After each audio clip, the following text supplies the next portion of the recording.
Oh, alright. Sorry I'm late. I had to take care of my son. And to that you might say, MCR, you don't have a son. That's your dog. And that is true. Sometimes it feels like he's my son.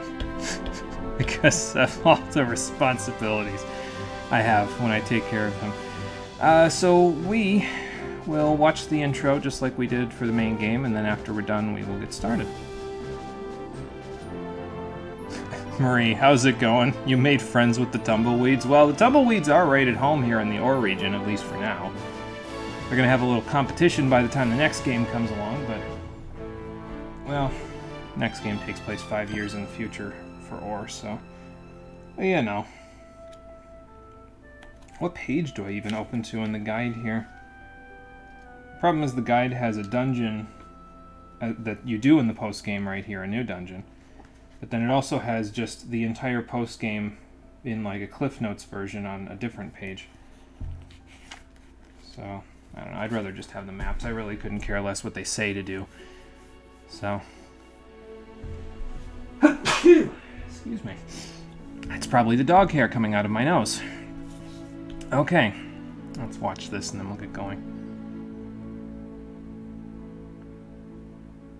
You watched the VOD with the Venus fight? The Sinnoh fangirl and you needs to offer a correction. Okay, good, because I didn't have any idea what I was talking about.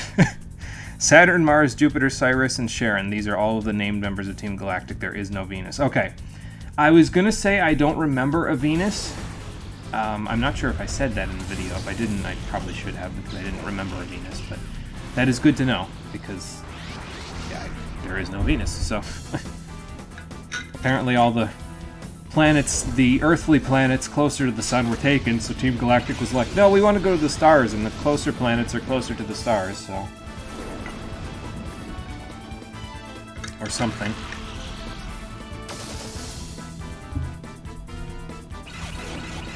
Incidentally, I think while I wait this out, I'm going to go blow my nose and wash my hands and face.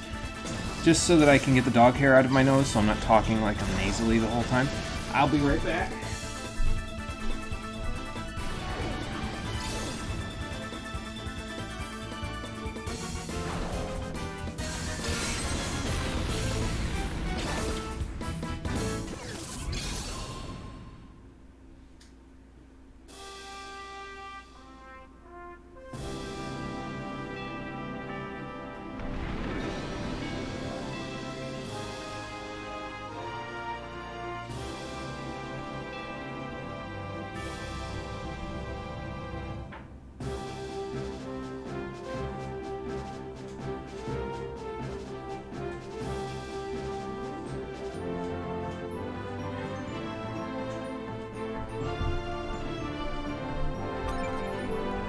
Okay, that should be a little better. Alright. Hearing what you have about the Sinnoh remakes, they fixed the HM thing in a way you didn't expect, or even more hype now that you only need to dedicate 2 Pokemon worth of move slots traversing Sinnoh's landscapes. Well, that's good. It's good to hear because I definitely didn't want to go back to using HMs. If I was ever to pick those games up and I had to use the HMs like I was back in Gen 4, I'd be like, oh man, okay. Because I already brought myself a blast from the past with that when I was looking at my Emerald cartridge not too long ago in between these past couple of streams. And I was like, oh yeah, I remember that. I had an Oddish with Cut and Flash, and I had a Marill with everything else except Surf and Fly, and then I had my main Pokemon that had Surf and Fly in my team, and I needed all of those in order to get around Hoenn. It's like, I don't miss that. That was a tradition that didn't need to stick around for sure. Yeah, apparently you can learn Flash. Who knew? Back in time for video games is painful when the sequels start bringing quality. Oh, absolutely. Again, that's why I don't know if I could go back and play Persona 3 for the stream, because I don't know if I could go back to having to do randomized skill inheritance. Ugh. That's not good. In any case, I can hear!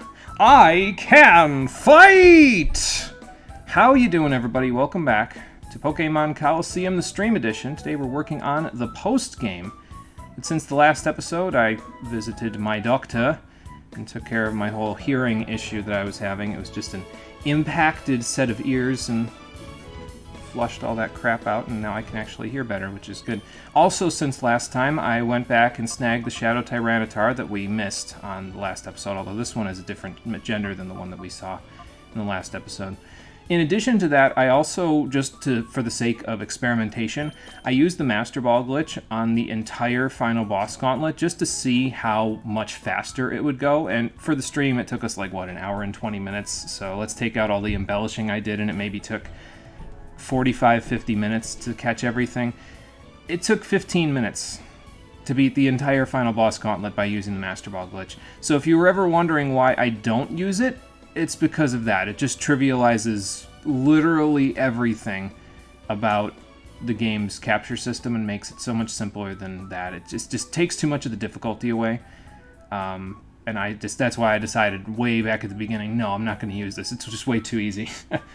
But yeah, so I caught all 6 of these guys in Master Balls, and you'll notice 1, 2, 3 timid natures, so that's a bit of a problem, and I'll explain that in a minute, but Tropius was mild, which is good for that, because it's not, like, super bad for walking around. Metagross was brave, so that actually responds positively to walking around. And Tyranitar was relaxed, which does not respond well to walking around.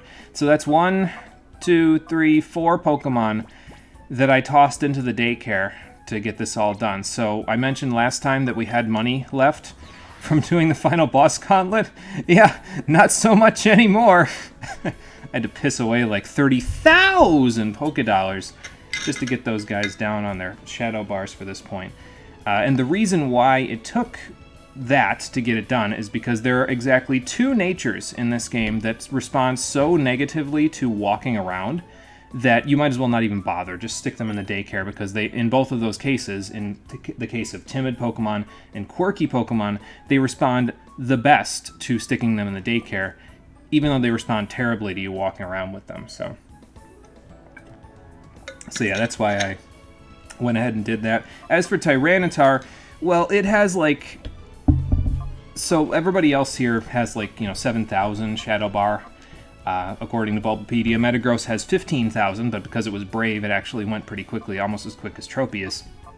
Tyranitar has 20,000 Shadow Bar, so it's almost 3 times the amount of work as anybody else that you would normally catch other than the Cypher boss Pokemon, because it's from the head of Cypher, so of course he'd take the longest. So yeah, I would rather take care of having him done in the daycare, because, I mean, it took 20,000 Pokédollars just to get him done, but it also took like 15 minutes to get him done. That lady works fast. So, yeah, that's why I did that. But everybody's ready to be purified now, and we took care of Skarmory as well. I'll get to that in a few minutes. But let's go purify these guys in a little bit. You'll send that video if I want. I mean, you can send it to me if you want to. Sure, I don't mind. Hey, Lifeblood, how's it going? Welcome back. People and our resident singular color medal. Yes, exactly. 6 times Master Balls were pretty damn OP, that's for sure. Made the gauntlet a lot easier to deal with. A fraction of the time, just because you don't have to keep throwing snag balls. Exactly. Yeah, and that's again, I figured, nope, I know that the catch rate is randomized and it's based on RNG, but it just is much more challenging than just throwing a Master Ball over and over for the last, I don't know, 18 or 20 Shadow Pokemon you see in the game, so... Yeah, apparently natures affect awakening your emotions. Yeah, in this case, they definitely do. So Thick Fat, yeah, it makes it so that basically fire and ice type moves are not very effective against the Pokemon. So in the case of Miltank, it has an immunity to ghost type moves, but because of Thick Fat, it also has a resistance to fire and ice type moves. It won't tell you it's not very effective, but for the purpose of damage, it effectively is not very effective. So it's not a bad ability, it's pretty good for its defenses, and it's especially good in this generation for Miltank because fire and ice moves are all special, and Miltank's special defense is a little lower than its defense, so it helps out with a couple of special moves. It's not bad. Yeah, pretty much, Marie, that's exactly what it does, exactly what, like you said. It's not bad, it's just not offensively oriented, so... It's more defensively oriented, and Miltank, by effective that is more made for stalling. And it would be pretty good in terms of its physical offense. It's just that I got one with a timid nature, so its attack is really low. But, I mean, it gets Body Slam, Defense Curl Rollout, it gets Milk Drink, so it's okay. It's just not incredible, especially with the nature that I got. So, Absol, by extension, is also not great in this particular situation because it's also timid. Although Timid is really good for Houndoom because it affects its speed, which it likes, and it does not affect its special attack, which it also likes. So, how does nature affect your emotion when your nature is locked away too? Well, it's always there in the case of Pokemon Colosseum, so it'll still have an effect, even though you don't know what its nature is until later. So, helps Mamoswine, literally takes 2 of its weaknesses away. Yeah, exactly. Yep. Not weak to fire, not weak to ice, so it can tank out a couple of hits pretty good. But Absol would be pretty solid. It gets Swords Dance, and you could teach it Shadow Ball pretty easily if you go to the Under Colosseum and do round 3. And it can use that to jump, topple things with its base, like 120 attack or something like that, so it'd be pretty good. Excuse me. But it's just, because of the nature, it wasn't so great. Houndoom would be a really solid team member, though, because of its timid nature. It's got really high speed, really high special attack. It gets Flamethrower and Feint Attack just by purifying it. And I think you get Crunch by level up a little later, so it just comes in too late. That's the only problem for me to personally be like, yeah, I will use it. Of course, I'm saying that, and I'm using a Skarmory, so which you also get pretty late. That milk tank got Milk Drink back from being purified. There's some implications there. I don't think I want to think about those implications. Yeah, I mean, so everything's locked away, so technically speaking, it's just that you don't know what the nature is. The nature is there. Like, it will affect its stats and stuff, and it affects how it's purified. But it doesn't exhibit any effects of that nature unless you're looking at it from a mechanical level, so... The timid Houndoom sounds weird if you think... Yeah, just a little bit, with all these skulls and stuff on it. Yeah, it's like, are you sure you're okay, man? You're timid? Really? Tropius is... I mean, it's alright. It's not a bad grass and flying type. I've used it personally in the past, and Under the Sun it would be pretty good. It gets Solar Beam back by purifying. It's just... I don't know. I guess it's a good Jumpluff replacement because Jumpluff has no offensive potential whatsoever, but you don't get Sleep Powder as a result of that, so, you know, it's a bit of a trade-off. It just depends on what you want. If you want an offensive grass and flying type, well, you're waiting till the end game to get it, but you want a more defensive one, you can get Jumpluff really early, and there you go.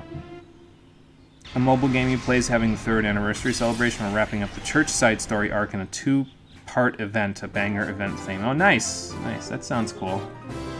Hopefully you get some good rewards out of that and everything. Now, by contrast, also don't worry about the experience. I put this thing in a couple of battles because Brave responds the best to battles in terms of purifying. By contrast to the 4 Pokemon that I just talked about, where only one of them, in this particular case, is good, whereas all of them have some potential, Metagross and Tyranitar are absolute monsters no matter how you slice it. They're incredibly powerful, they are very bulky, they have really good abilities, if you can deal with using a Sandstorm team. They have solid typing. They make a really great combo with Flygon, because then you get Rock, Steel, and Ground, along with Dragon, Dark, and Psychic, which are 6 really strong types in a lot of cases. And, well, yeah, they're basically some of the best Pokemon in the game. So if you want a replacement for Espeon or Umbreon, here's your Espeon replacement and here's your Umbreon replacement. But I'm not going to use either one of them. They are pretty good, though. I'll show you the stats. I think I showed them a little bit, but... Yeah, Metagross has a Brave nature, so it's got 156 attack at this point, which is incredible. It's level 50. Slow down! And then Tyranitar, without even having a nature that affects its attack, has 159 attack, so it must have a really high attack IV. But Relaxed, I think, affects its special defense, which is pretty good for it.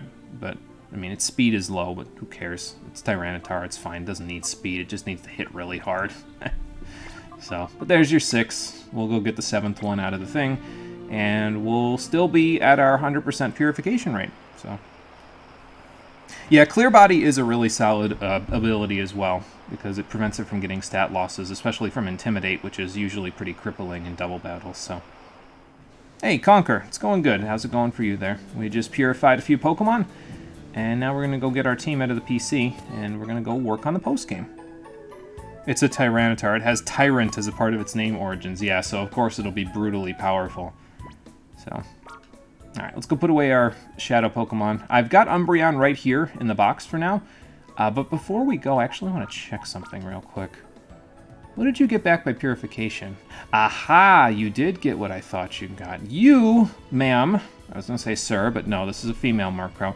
You, ma'am, are going to be coming out of the PC in just a few minutes as a guest party member, as an honorary party member for a little bit. And I think Yanma will also be an honorary party member, actually, for just a small amount of time in the postgame here.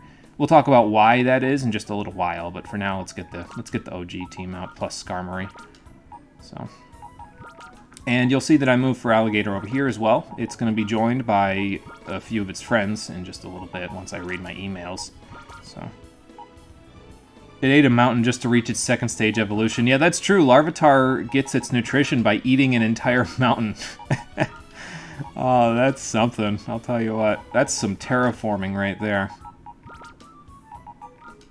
It's no wonder Mount Silver has all those caves in it. There's a single Larvitar running around in it, just chomping away. Oh, I should mention also that Metagross had a metal coat that it was holding when we got it, and Tyranitar had a nugget, so as a part of me pissing away all of my money, at least I got $5,000 back because I was able to sell the nugget that I got from it, so, and I put the metal coat away in storage, so yeah, there's that. So let's save now that we did that.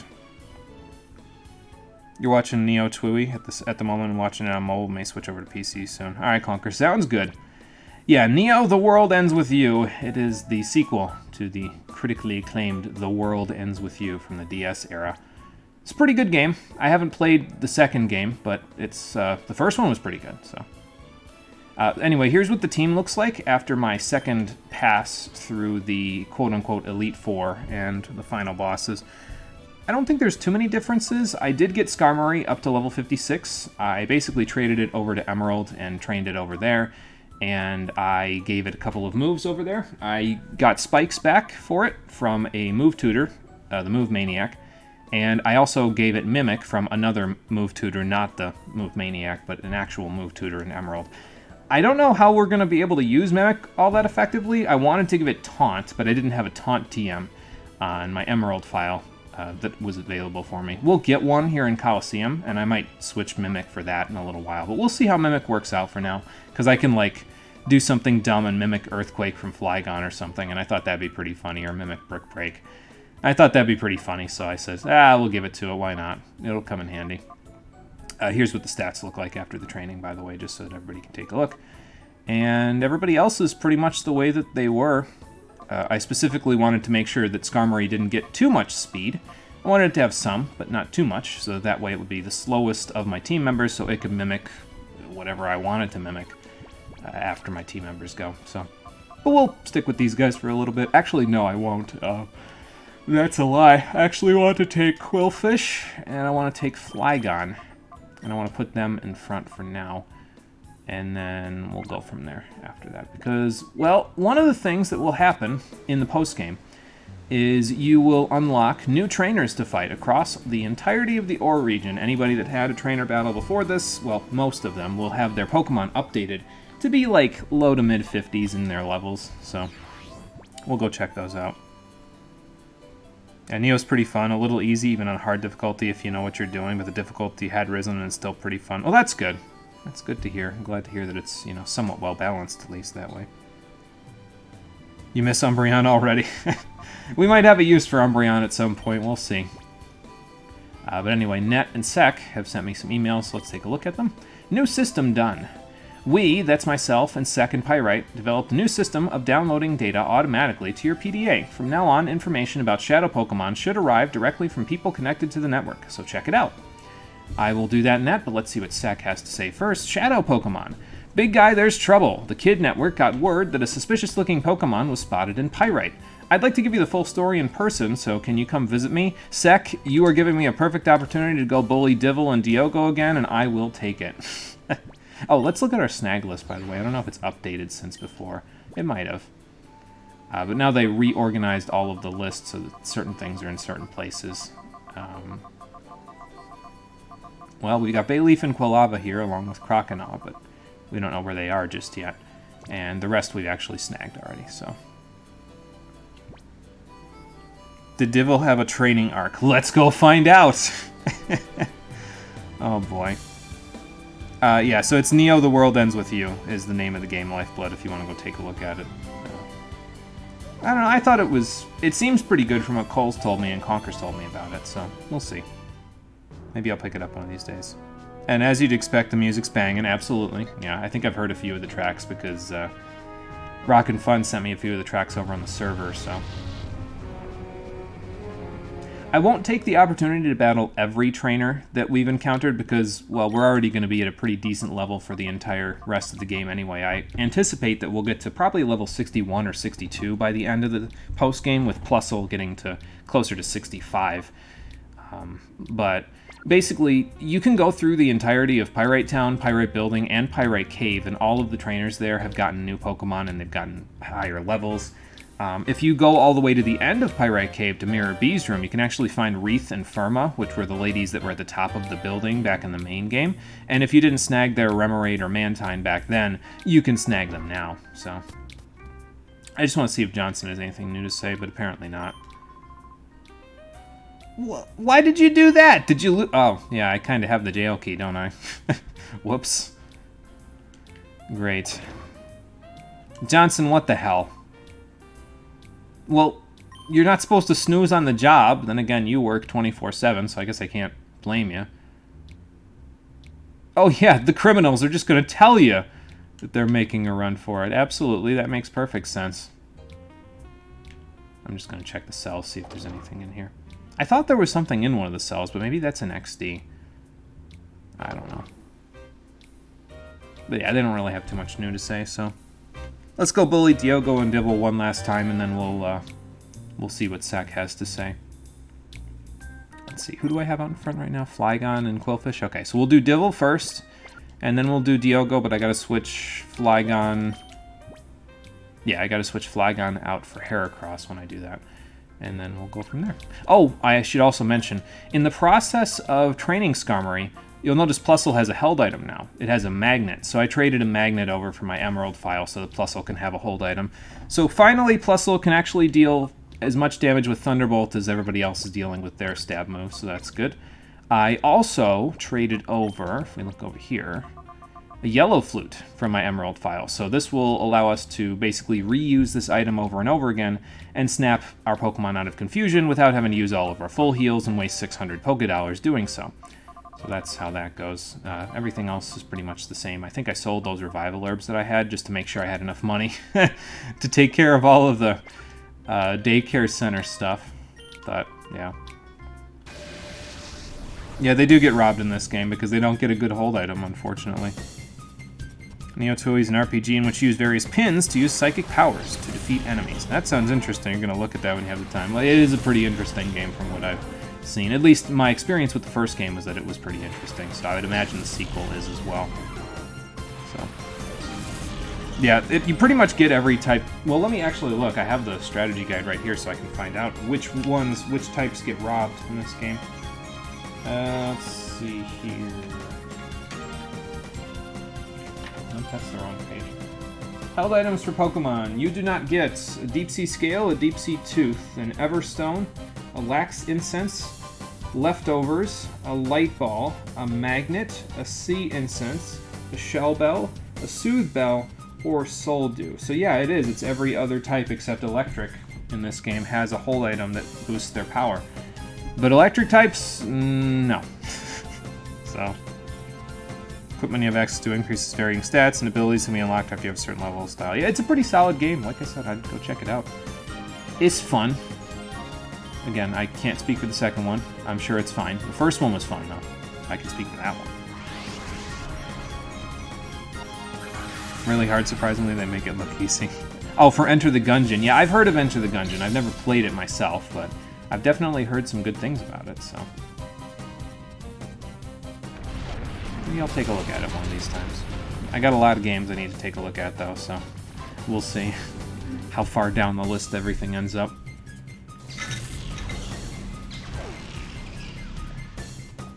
That was pretty good. I'm probably going to have to switch Quillfish out. Who do I switch in? Espeon's done with EVs, so he doesn't need any special attacking EVs. I don't want to give special attack to too many other people, though. Let's switch in Plusle. How about that? And then we will get rid of the Seadra. We'll get rid of the Seadra.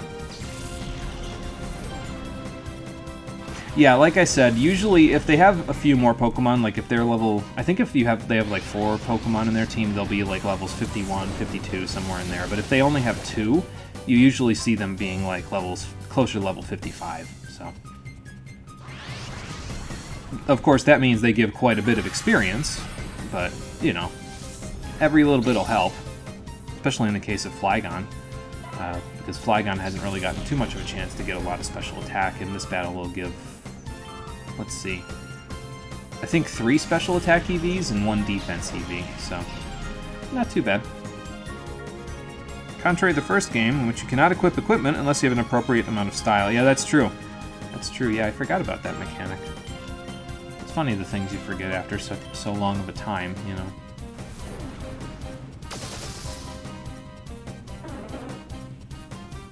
Okay, that takes care of Divil. Again, little tradition that we've got going at this point. Get those extra special attack EVs for everybody that needs them. So, his trademark signature line at the end of a battle. And he still only gives us like 900 bucks. What a rip-off, but you can battle him infinitely, so it's not that much of a rip-off. And to be fair, I need all the money I can get. Alright, so we want Heracross for this next one as well. I'm gonna go sleep at the Pyrite Super Grand Hotel in between battles. Why not? I could go all the way back to the Colosseum and sleep for free, but who cares? Not like I'm using my money for too much at this point, you know. I got enough because I did the Master Ball trick for the Pseudo Elite Four in Rogam Tower. I've got a whole bunch of Ultra Balls and stuff left, so I'll actually show you. I have 20 Ultra Balls and 5 Timer Balls left, along with 3 Net Balls, and probably will be using most, if not all, of those by the time we're done here. So. Yeah, they really kind of push you doing more than just the 4 sets of Colosseum battles if you need money. They're kind of like, no, you should just keep doing them over and over again because you'll get more money each time you do them. But, excuse me, yeah, the trainers just don't give good enough money. I kind of like it, though, because it makes you kind of really have to think about what your purchases are, you know? It's limiting in a way that's somewhat more challenging. And it's atmospheric because, like you said, Aura's destitute. This place is post-apocalyptic Mad Max world, essentially. Kind of reminds me of Rage, all things considered. Although Rage is a little bit less developed than Aura is. The region that you play the game in Rage is a little less developed. But anyway, how about we get rid of ye old Breloom there, and then we'll get rid of Raichu next turn. I wanted Heracross in this battle for the extra speed EVs from Raichu, because you get 3 speed EVs from a Raichu, so... And then Breloom will give 2 HP EVs, so... Again, every little bit will help. Yeah, that's your SAT word of the day. We haven't done one of those in a while, so there you go. What you hate in RPGs is when after defeating the Evil Lord, you can fight optional fights against other good guys, and they are stronger than the Evil Lord. Like, where the fuck were you when we needed you? I mean, yeah, that's fair. Like, you'd think they would have just helped out or something. That would have made more sense, but apparently not. Who needs speed? I'm going to send Espeon in, even though I don't think Espeon can actually get any more EVs. And then I guess I'm going to try a Mega Horn. And if it doesn't work, I'm just going to do something else next turn.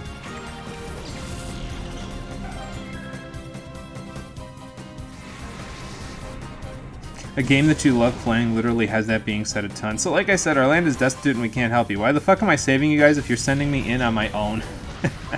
I mean, that's fair, yeah. It's a good question. Alright, so we got 2 people paralyzed. I could use the Guts boost for Heracross, but I think I'm just going to sleep at the hotel again. And then we'll go see what Sec needed, and we'll see what we can do. Yeah, there you go. We bullied Divil and Diogo. We've done our civic duty, so now we can continue with the post-game. So. Which game is this, Marie, that you're talking about that they have that going on? Which one is that? Final boss teleports in a few times throughout your journey to kill you, but they can't stay long. Oh, one-way heroics. Okay. Yeah, I've never heard of that one. I'll have to take a look. I say that a lot about a lot of these games, and I take a look at them, but I usually am like, okay, well, you know. And I don't know that I say too much about them when I take a look. So. Alright, we got the OG combos out. I still got to get Quillfish to 57, but we'll worry about that later. He's pretty close, so. Let's go see what Sec wanted. We'll go see how Duking and Silva are doing as well while we're here. Oh, it's on Steam and on Switch? Okay, gotcha. You can take your suffering on the go. Fantastic. Well, thankfully you have the kids grade to help you with that. I don't know where Silva is, but I'm sure he's around here somewhere. Which one is Sec again? Probably the kid behind the desk here, right? Yeah, there we go. I get a lot of these kids confused in this game. They're easier to identify in the next game, but... Oh yeah, I know Kale. Oh, okay. Probably another Shadow Pokemon. Yeah, just because we stopped Cypher doesn't mean that all the Shadow Pokemon in the region are gone at this point. So, we gotta catch the last few remnants at this point. So, looks like everybody else says the same things, though. A lot of the post-game stuff in Colosseum is flagged through your email. So basically, yeah, Puzzle's doing pretty good, Marcia. I will keep doing that. It's the strongest member of our team level-wise at the moment. But yeah, they pretty much just are like, they send you an email, it flags a quest, you talk to the NPC, and then you go do something, and then they send you an email, and you talk to an NPC, it starts a quest, and you go do something, and that's most of the post-game here. It's not so much of the walking and talking and battling that you're used to. It's more of a... It's less interactive, I guess, than some of the other quests that have been in the game so far. It's fine, but it's not optimal, I guess. Oh yeah, why did you battle that one, Kale? Oh, okay, well, I heard you got a little stronger along with literally everyone else on the world map, so let's see what you got. To elaborate a little bit on some of the stuff that I was talking about in my review last time, I think I didn't really mention too much in the review during the credits, but I think one of the shortcomings in this game is that in some cases, the interactions that you have with NPCs just feels a little stiff. It feels like not a whole lot of them have much development, and I think that's mostly just due to the fact that this game is fairly short. So, I don't know, they do a better job of giving them development and having them do things in the next game, I find. But we'll get to that. And there's a lot of cases of that where it's like, it's not quite as well developed as it could be in the first game, mostly because this was intended to just be like a companion piece to Ruby and Sapphire, so you can get a whole bunch of the Pokemon that weren't available there. And then they end up making a full-fledged RPG after this one was so successful. But yeah, I think the reasons why a lot of things in this game come across as a little bit less fleshed out than they could be is because, well, they just simply weren't going to flesh them out because this game wasn't meant to be like a full-fledged project, you know. So, what did I think of your little game show? Was your game show on the break that I had when I had that phone call on the last stream there? I have to go back and look at it yet. I didn't watch my own VODs yet. Actually, let me send out Quillfish. He could use a level there. But yeah, I didn't look at my VOD too thoroughly just yet, but I'll go take a look at it now that you mention it, so. Yeah, we do start with like level 25 Pokemon, so it is that does play into it a little bit in terms of the length of the game. So that did nothing from that -1. Holy crap. This is on Espeon, isn't it? Oh, no. Okay. Well, Skarmory should still live. Both of the... maybe not Feint Attack. Oh, okay. Fair enough. It was on the break. Okay, yeah, I'll go take a look at it. I didn't... I should have taken a look at it in between streams, but I'll go take a look at it. How about we send Espeon in again? This Gardevoir is just going to be a bit of a pain now that I don't have... no, I don't have a Dark type to just, you know, keep it busy. But oh well, it's fine. Probably Quillfish is going down in a second. But he's going down swinging. Is there a reason you turned your Skarmory into a nuisance and gave it spikes? I just didn't really know what else to give it, to be honest, for that 4th move slot. And I said, well, I don't need Metal Sound. So let's just figure out what else I can give it, you know. So I give it spikes. And I said, that'll do. And yeah, I mean, I'll probably be able to use spikes in some of the later battles, so I anticipate it being useful in some cases where people have larger teams. So, we'll see. We'll see how useful it ends up being. Oh yeah, where you were all alone on the stream. Okay, while I was on the break there. Okay, gotcha. Yeah, I'll go check it out. Let's see here. Well, I can probably one-hit KO Machamp with Espeon. So let's revive Quillfish so that he gets some experience out of this. And then let's have Espeon take care of Machamp, and then this Gardevoir, well, we'll take care of it in a sec. But yeah, Kale's pretty tough now. He's got a pretty solid team Pokemon with him. He don't mess around.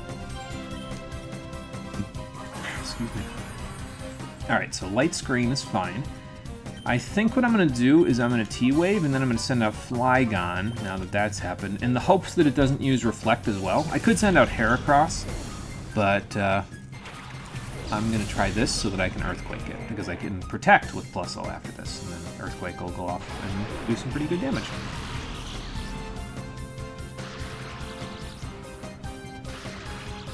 Okay, I'm not even worried about Synchronize, it's fine.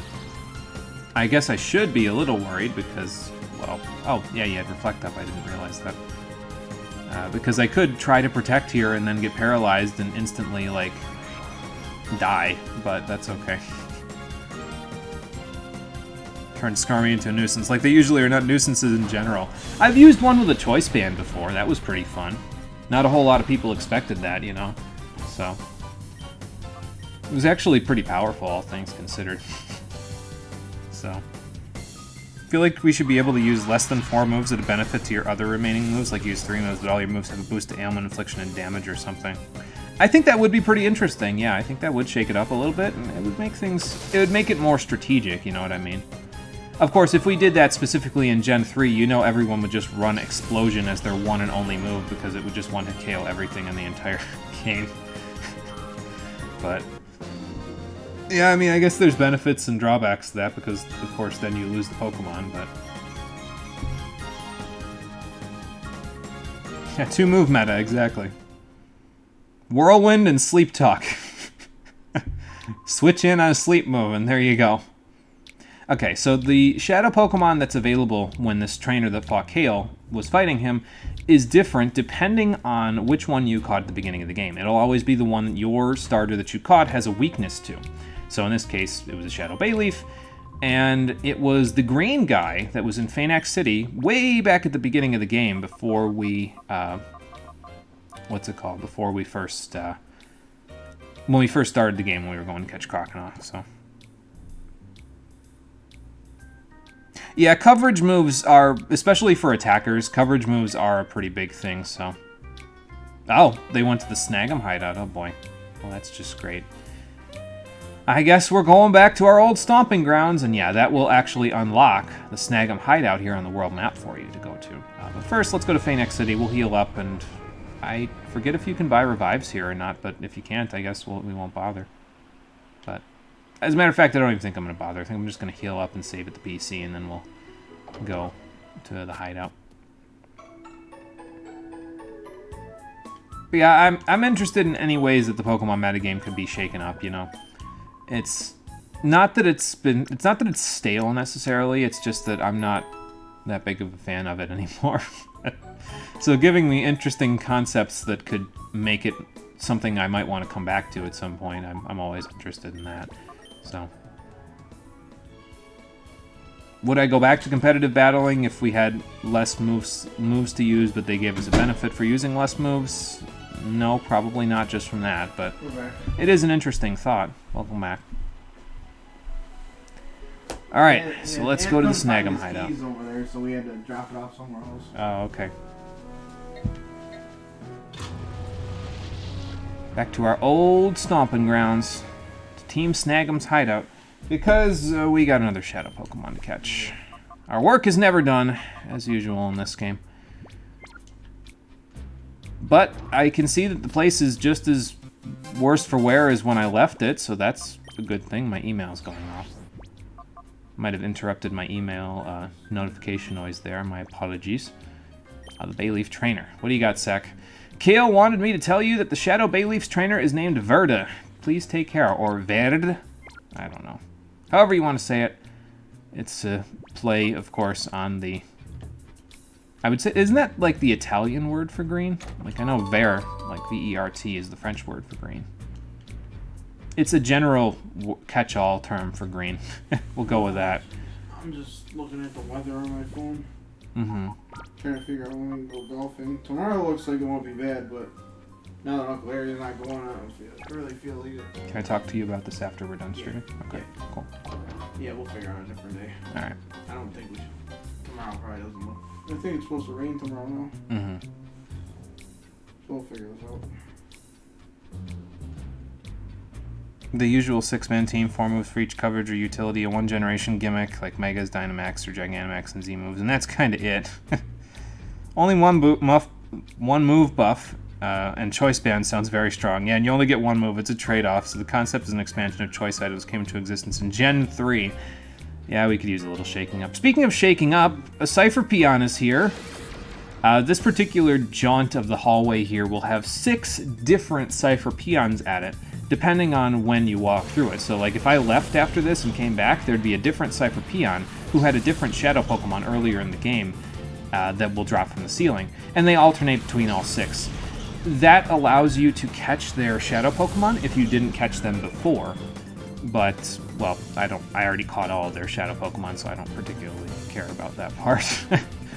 That Ninjask is going to be a pain in my ass, but I guess I'm going to try to hit it with Psychic and see if I can make it work. The Beautifly, I think we'll be able to get it with Drill Peck. That's why it's going to be a pain, is just because it has Double Team, and it's going to do that, and then Baton Pass and all that other shit. So, Espeon, get rid of it! Thank you. I believe this guy was the guy that had Shadow Yanma earlier in the game. Let me double check on that. Oh, Fortress, and then we need Flygon. Yeah, you definitely will. Let me see. Nor. Cypher Peon, Nor. Yes, he had the Shadow Yanma earlier in the game, so that's who this guy is.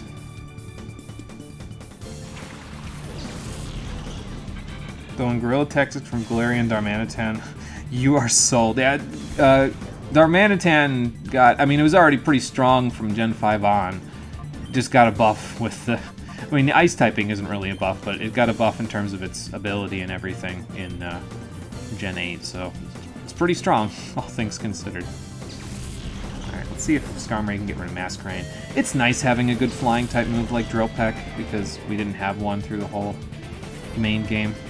Plus, now I can spam Earthquake on multiple Pokemon in my team, and I don't have to worry about it doing too much damage. So, True. yeah, Ninjask is... It's good, it's just it's very frail, so oftentimes you end up having to really pick and choose where you use it, you know. So, Light Screen on Fortress is actually pretty smart. Huh. Okay, so are you ready for the dumb to happen? Here's the dumb. This is my plan with Mimic, is to let one of my other Pokemon go first, use a move, okay, well, we're not going to see it in this battle, and then have Skarmory mimic that move, so that it can learn it for the remainder of the battle. what happens when you use Mimic is you get 5 power points on whatever move you mimicked, so most of the time these battles will be over by the time I'm done using it, and then we just go back to having Mimic, and we'll just have the 9 power points left, so on and so forth, until we keep going. Alright, so there's a few rooms to go into here. No, unfortunately, none of these machines are working, but there is a Team Snag'em grunt who apparently heard a noise, and he's like, what was that? But he can't get to me from here. Oh my god, my email again. I'm gonna get like 50 emails by the time the game's over. It's gonna be ridiculous. Update to the Shadow Pokemon list. Hi, it's Net. I analyzed the Shadow Pokemon list again and discovered 6 more. The additions are Tyranitar, Misdreavus, Slugma, Smeargle, Absol, and Heracross. All ones that we know, except for Smeargle. We haven't seen that one yet. I'll send another update if I can find any more. So yeah, Quilava and Bayleaf, well, now that we, know that Bayleaf's around, Quilava's got to be around somewhere. But Smeargle, we didn't know, so we'll have to keep an eye out for that one too. Tyranitar, didn't you catch that? Yeah, I caught it. So they did mess up the vending machines in here, unfortunately. It'd be nice if I could buy lemonade in here. That'd be a great boon for me, but unfortunately, we don't get the opportunity to do that for a little bit.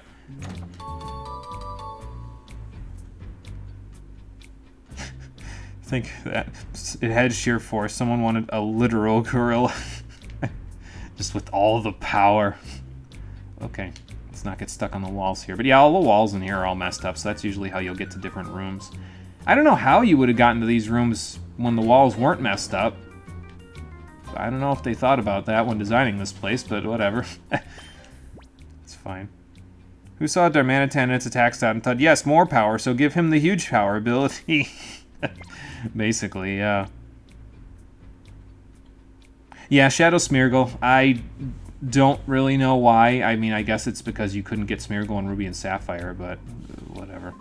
Hey, Team Snag'em's still here. What's up? I've been trying. Best I can. I don't know about that, but I'm sure you're welcome to try. So we'll get to fight our old co-workers now while we're here in Team Snag'em's hideout.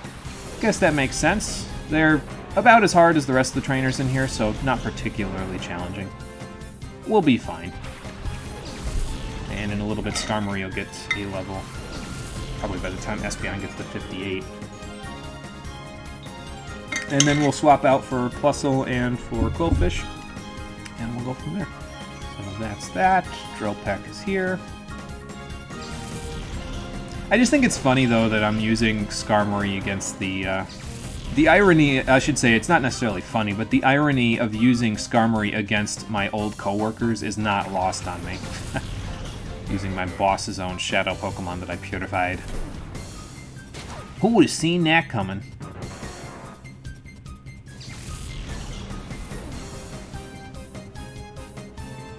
Huge power, yeah, huge power gives you a flat attack increase, while sheer force boosts only moves that have a secondary effect and then gets rid of that secondary effect. And it's less... Actually, I think huge power just doubles your attack stat, whereas sheer force increases the power after calculations by 30%. I think that's how it goes, but I'm not 100% sure about that, so yeah, that's how that... I think that's how that goes. Let's try Steel Wing, because I'm not going to KO this Vigoroth in one hit anyway. Yeah, you have a stronger Rock Slide, but you can't flinch. It can't flinch anything anymore. Yep. Yeah, and Flare Blitz is in fact a move with a secondary effect. So, yeah, strong move. So,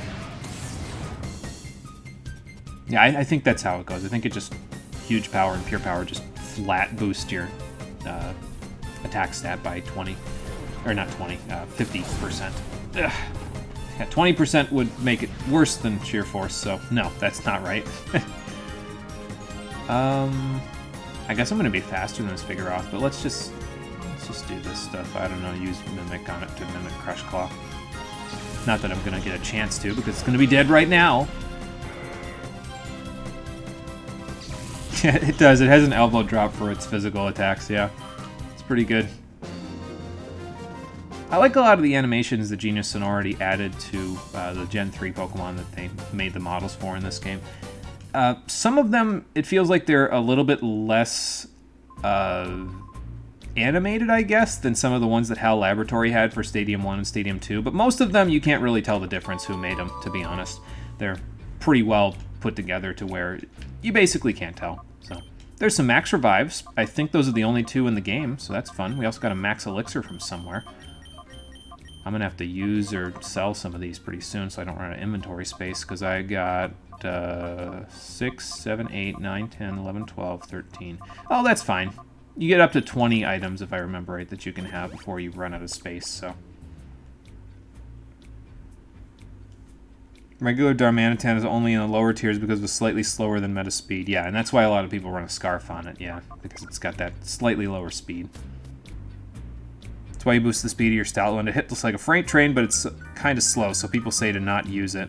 Nah, I love my Fluffy Boy. In Sandstorm with Sand Force. That is a possibility, yeah, you could use it with Sand Force. It's one of the few Pokemon that's not a ground type or has any, like, association with Sandstorm normally that can gain a boost and a benefit out of it. Well, this is Gonzap's old office, but it doesn't look like there's a whole lot going on here. Other than these 3 rare candies that I can sell for more money. So that's cool. I also don't know what that's... I guess that's supposed to be the Team Snag'em logo. It's on everybody's shirts, but... yeah. I don't know, it just seems weird to stretch it out to a big picture like that. Oh well. You didn't have to go over here, by the way, because the next... the trainer that we're looking for, that Verda guy, is actually over here. We gotta go here, around, and then back down. And I think what I'm going to do is I am going to get all the treasure and fight all the trainers in these areas first. Then we'll go back to the save point before we go talk to Verda, who's near the exit of this place. So I do. You want to see him? Saw rare candy and you thought, yeah, he's going to sell those. Yeah, usually I do. I usually don't use rare candies that I get because I would rather boost my Pokemon's levels just by using them in battles, because you get EVs out of that, which is always a plus to me. And I mean, honestly, I don't think that the amount of money that you get for selling rare candies, for me, it's more worth it than trying to use them for this stuff. So yeah, that is a Poochyena, or Poochyena, however you want to say it, in the post-game. Probably wasn't supposed to be that. It was probably supposed to be a Mightyena. But, you know. Oh, good. He acquired Sturdy, but it does not work like it did in Gen 5, sir. Goodbye. Dude, are you okay? Never will be. He won't get the chance to be okay because I'm going to end his Pokemon right now. Oh, Swagger, huh? Okay, well, that's going to have to go. I was going to hit the Linoon, but I guess I'm not going to do that now. Okay, so, are you ready for some fun? Let me get flying fighting coverage on my Skarmory real quick. This strat is stupid, and I love it. It's barely even a strat, but I'll take it. Okay, now the Mightyena is out. Of course, it's only level 50, so who would have thought, but oh well. So let me mimic my own Pokemon. Thank you, Heracross. And now I have Flying Fighting Steel coverage on my Skarmory. Oh, that's evil. I like it. Yeah, if only it was Gen 5 Sturdy, it would have been a good play. So, oh well. Actually, let's use Mega Horn on the Mightyena because it'll still be super effective. And, I mean, the Linoon will probably still be alive, but because this isn't Stab, but oh well. Go! Sorry, I just feel the need to say that every time it actually hits through 85% accuracy checks.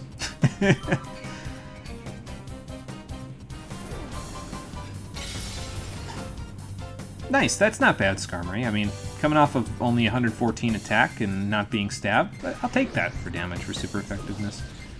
That's pretty good.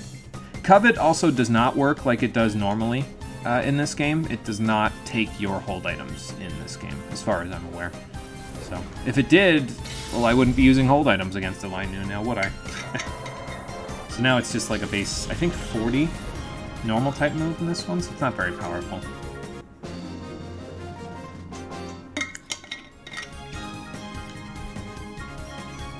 Well, I raised them myself, and they are all very good, so... The Linoon that guy has comes straight from Route 1. Probably, yeah. Some people are poor and can't afford Pokeballs, especially in this region, yeah. If there's one region where it's like, yeah, I could completely understand somebody not being able to afford Pokeballs, it's definitely Ore. This place is... I mean, look at this place. It's in shambles.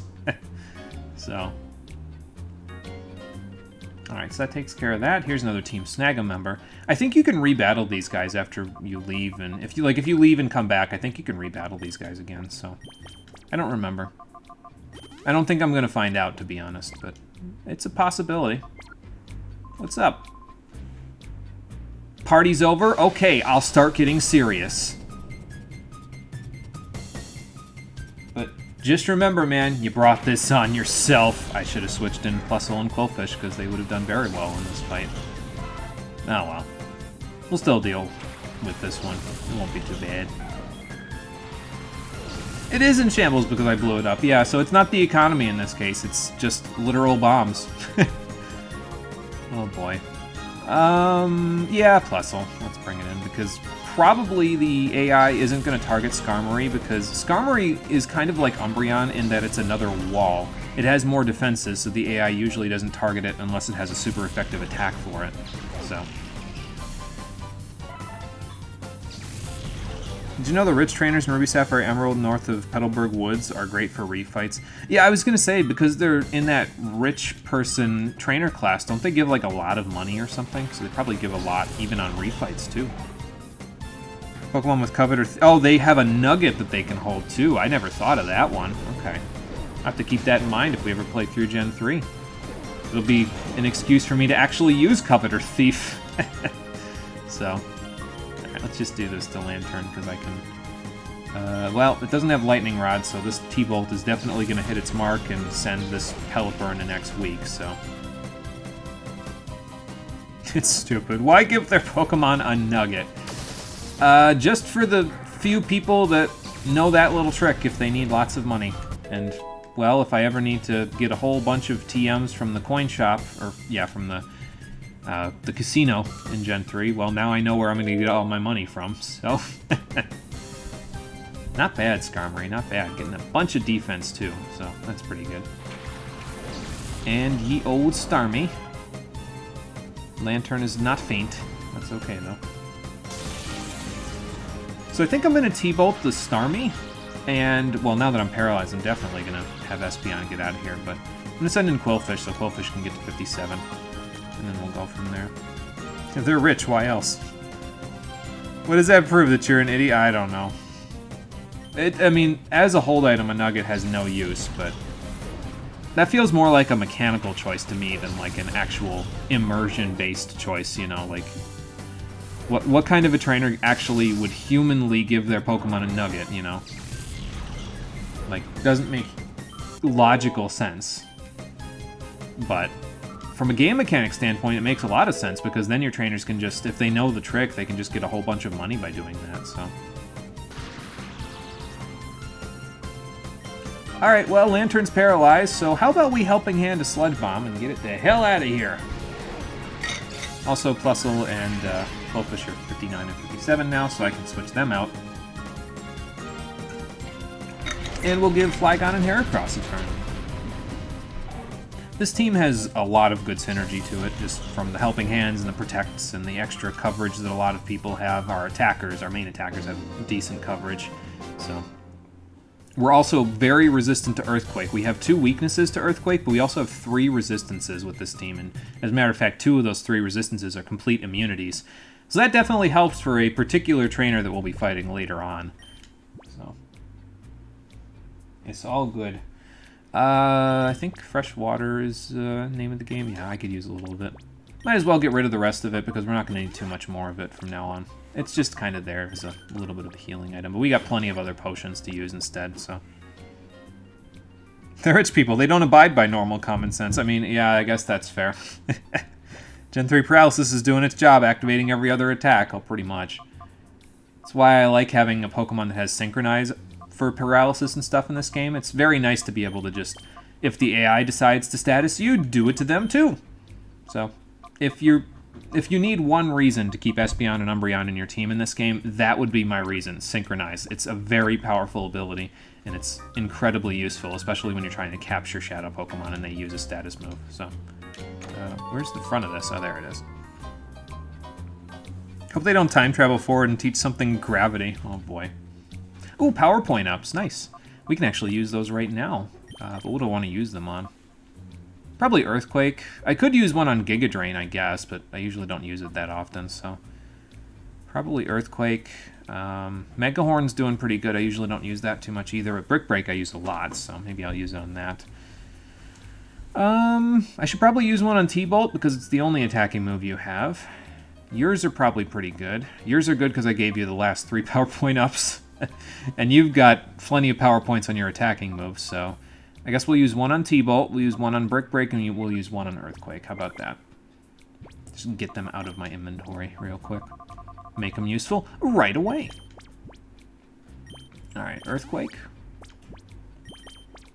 And you could save these for, let's say you want to have extra power points for the next game, because then you can trade them around to the next game and use them for competitive Pokemon that you'll need to do or Colosseum in the next game, but nah, we'll be fine. I feel like the code is jank for Gens 1 through 3. Static, Poison Point, Flame Body, and the respective statuses seem like they always proc. Maybe it's like in some of the older... Well, actually, I think still, even the newer Fire Emblem games, they still have that thing with the displayed accuracy versus the true accuracy of a move. Maybe it has something to do with that. It's like the displayed chance of it proccing versus the true chance of it proccing are different.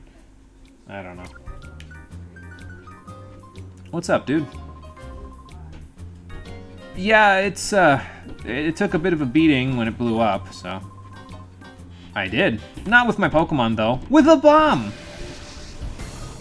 Watch this guy have, like, Protect Explosion or something. Actually, that's how I blew the place up. I used to have 6 Electrode. Not anymore! No, that's too dark. Never mind. Oh, boy.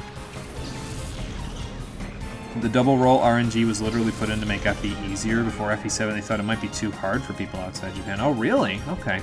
See, because a lot of people on the internet complain about it and make it sound like a bad thing, so I usually just took them at their word about that. I didn't really do a lot of research into the actual reason, I guess. Oh, they changed the RNG from rolling a number once to rolling it twice. Okay, gotcha. Because a lot of people, when they talk about that on the internet, they say, oh, well, you know, the true accuracy isn't displayed, so I'm missing, if I miss a 93% hit chance, it's because of the true accuracy. And it's like, I don't know if that's true. I'll take your word for it, because I don't really know much about FE mechanics, but, you know. The older FEs are evil. Well, so much for my plans to play Genealogy in Thracia 776 one day. Sir, shouldn't that be a Sharpedo? I feel like I'm going to have to ask that for a lot of things in the post-game here. Shouldn't that be a this? Oh, well. I could probably KO this thing with Reversal. It's like, what, base 20 power at full HP? Or is that later? Man, that camera angle was something else there. Double roll RNG is meant to make you hit more and make enemies hit less. Okay, gotcha. Yeah, see, the internet makes it sound like the opposite of that is true, but it makes sense. I mean, it makes sense that it would make it a little easier for the player, because if they're going to export it to other countries and they don't think that and they think the difficulty is too high for other places internationally, then yeah, it would make sense that it would be something to make it easier. Well, these Pokemon are pretty powerful, sir, so of course they would rampage a little bit. I think you can refight him, or he can walk right through you. That's fun. Oh god, I'm stuck. Hold on. Nora!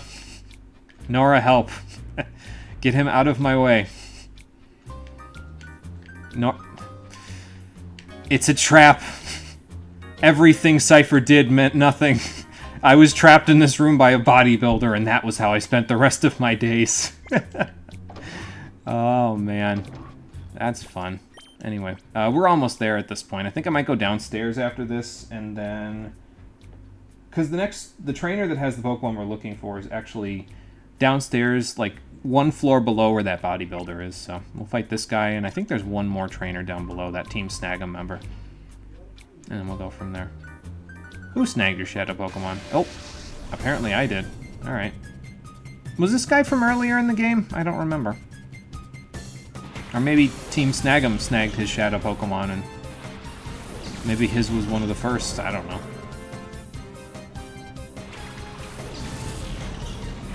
Hit rates above 50%-ish will be higher than displayed, and below will be lower than displayed. This encourages players to hit more and the AI to miss more, because players will tend to have high hit rates, and enemies will tend to have lower hit rates. Clever little trick to nerf the game without having to redesign it. Yeah, and that's fair. I mean, they're using the code to their advantage, you know, so they don't have to redesign the whole gameplay loop around some other mechanics, you know.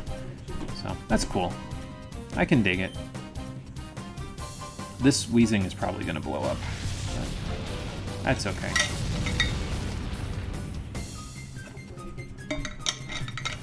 I could have Espeon out here, and I probably will get it out here in a minute once Flygon levels up. So.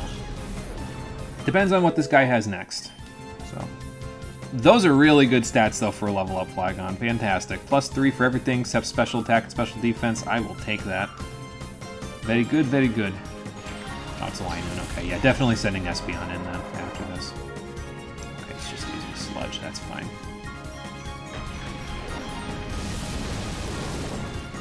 Yeah, why couldn't Cypher think of that? Just block Sniper using bodybuilders. I mean, it makes sense now. Now that I've seen it in action, I'm terrified of it happening again. Thankfully, I don't think I ever have to go into that corner again for the rest of the game, but good lord. I'd have to make another hole in the building just to get out. That's why the single roll games, FE6 and back, are fucking evil. You get hit once in a turn, everything tends to hit after that, and you tend to miss hits around 80%, a lot more than you would think. Oh, okay, so like Final Fantasy Tactics-esque then. So like you get those 90% hit moves, but because they only roll it once, you miss more often than you might think. That, yeah, that's not good. Alright, Lifeblood, go get some sleep. Take it easy. Don't work too hard tomorrow when you got your early day start. And we will see you on the next one.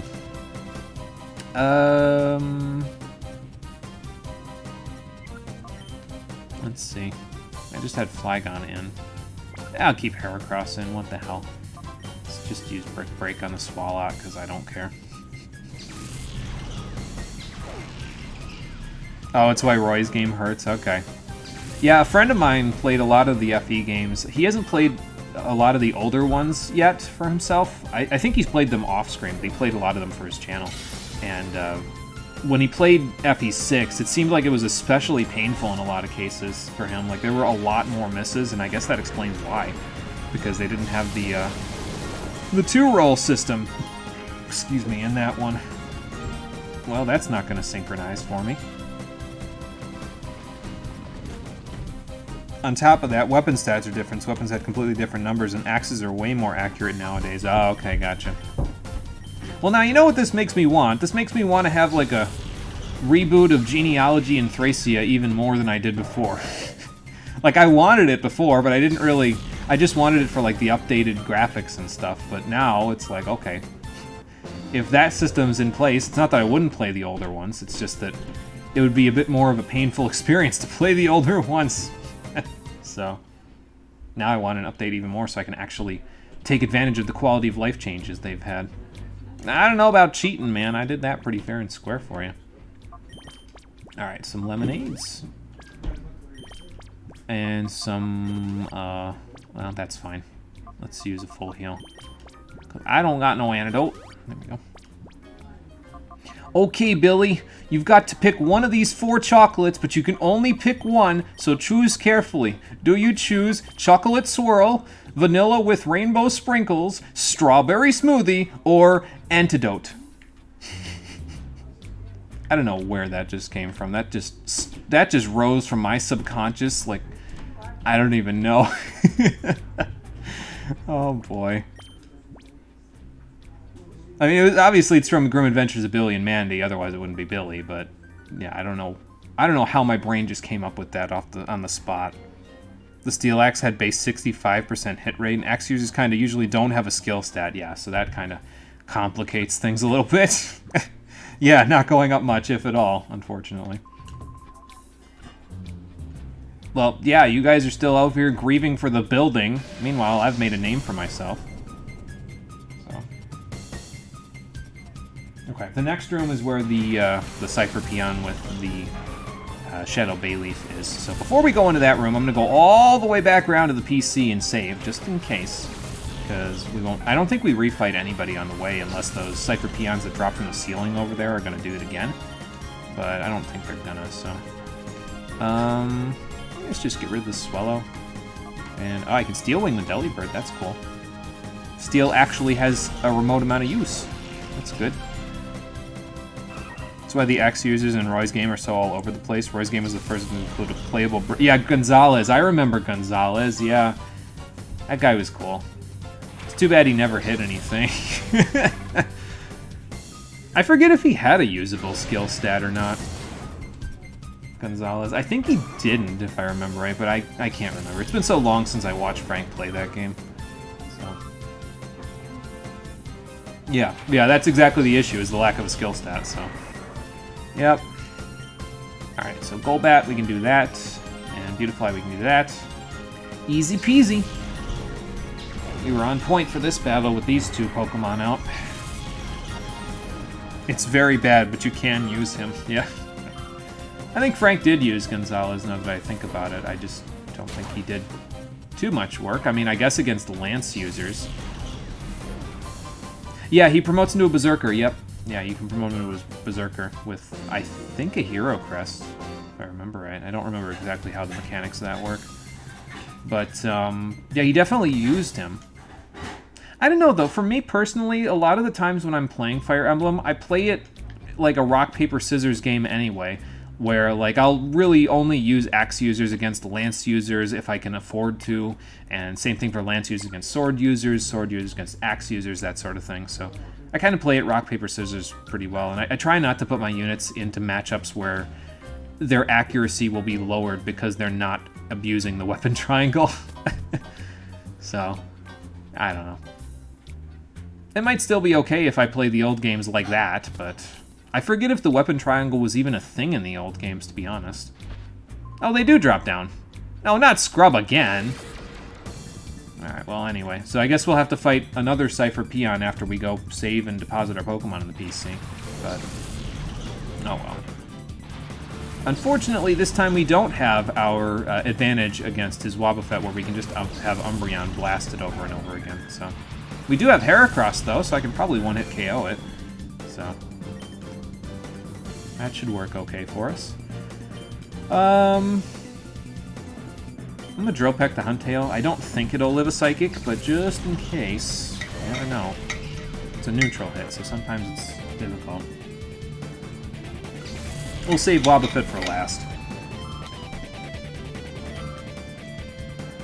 It was always a thing? Okay, gotcha. Axe users needed triangle at times. Older map design was a pain. Kagayura is sadist, I swear. Oh, that was a good, actually, little prediction on my part. I didn't remember that he had a Medicham. Unfortunately, he sent it out directly to die. Thank you, Gen 3 double battle mechanics. Oh, there's this Golem. Not too worried about that, though.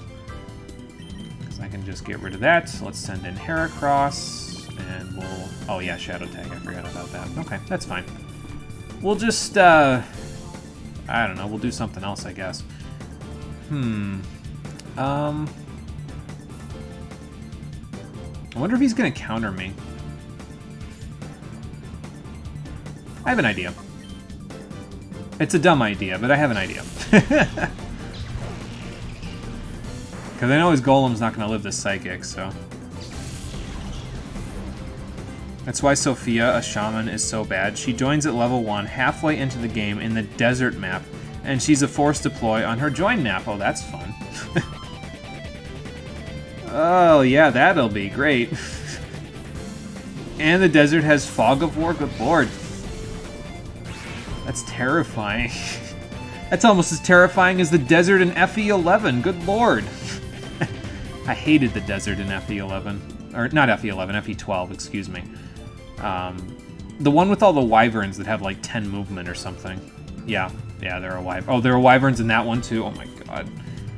That is not a fun game then. That is not a fun map. That is a map that does not want you to win. That is a map that wants you to lose units. So. Oh, that's not bad. Okay. We could probably do this, because obviously Wobbuffet is more focused on Espeon than it is on Skarmory, so... I was gonna, like, try to switch it up by having Skarmory use Psychic just to mess with Scrub, but... Well, if you're gonna target Espeon entirely, then I guess I'll just do this. She definitely got the shit end of the stick, that's for sure. I don't know, I feel like a lot of Shamans got the short end of the stick in any Fire Emblem game before 8, because you couldn't turn him into a Summoner. Like, Summoner is like my favorite class in the entire series. It's just so useful in a lot of ways, just because you can just put a unit out with 1 HP, it gives you experience, and it can just wander off wherever the hell you want it to wander off, and you can use it to, like, scout and probe for other units, especially in Fog of War. It's great. I love it. How are we doing on power points, anyway? Oh, you could use an Ether for that. You're probably okay for now, because we only got, like, 1 or 2 trainers left before we're out of here. So I don't think I need to use the... Yeah, I don't need to use the PC thing where you can put them in and it gives them... what's it called? It gives them their stuff back. But Espeon could definitely use one of these Ethers. So, there you go. Yeah, Summoner is broken. It's a really strong class. I'm only going to use one when we play FE8, but I definitely want to use it. It's good enough for me to want to use one. Thankfully, you don't get it until really late in the game, so... Like, at the earliest, you can get it, like, Chapter 12, I think, if you really train Ewan up, but... Or Ewan, however you want to say it. But I usually wait until you get Null, even though Null's not that good. Oh, okay. It must be like when you change floors, you get a different peon. Okay. Yeah, Null or Ewan, yep. I always gave thought to the idea of whether or not the... what was that one lady? The one that was Sala's... Wasn't his grandmother, but the one old lady that you meet in Chapter 12. I always gave thought to, like, would she be, like, a sage, or would she be, like, a druid or a summoner? I don't think she'd be a summoner, but I always thought it would be interesting to see if people thought she would be a sage, because, well, Sala is, or if she'd be a druid because she's more in tune with nature. I don't know. I think it'd be cool. She probably would be a sage, yeah, because, I mean, Sala himself is a sage. Probably if he was trained by her, it would make sense for her to be a sage, you know, so. But, I don't know, I think Druid would be, as a base class, would be cool. This looks like a big snag machine. Oh, there's 5 Ultra Balls on the ground. Okay, cool. I must have broken this, too. Alright, fair enough. And I think the trainer we're looking for, yeah, here he is right here, Verda. Are there any treasures to get? Doesn't look like it. I love how he just walks around nonchalantly like, oh, okay, there you are, whatever.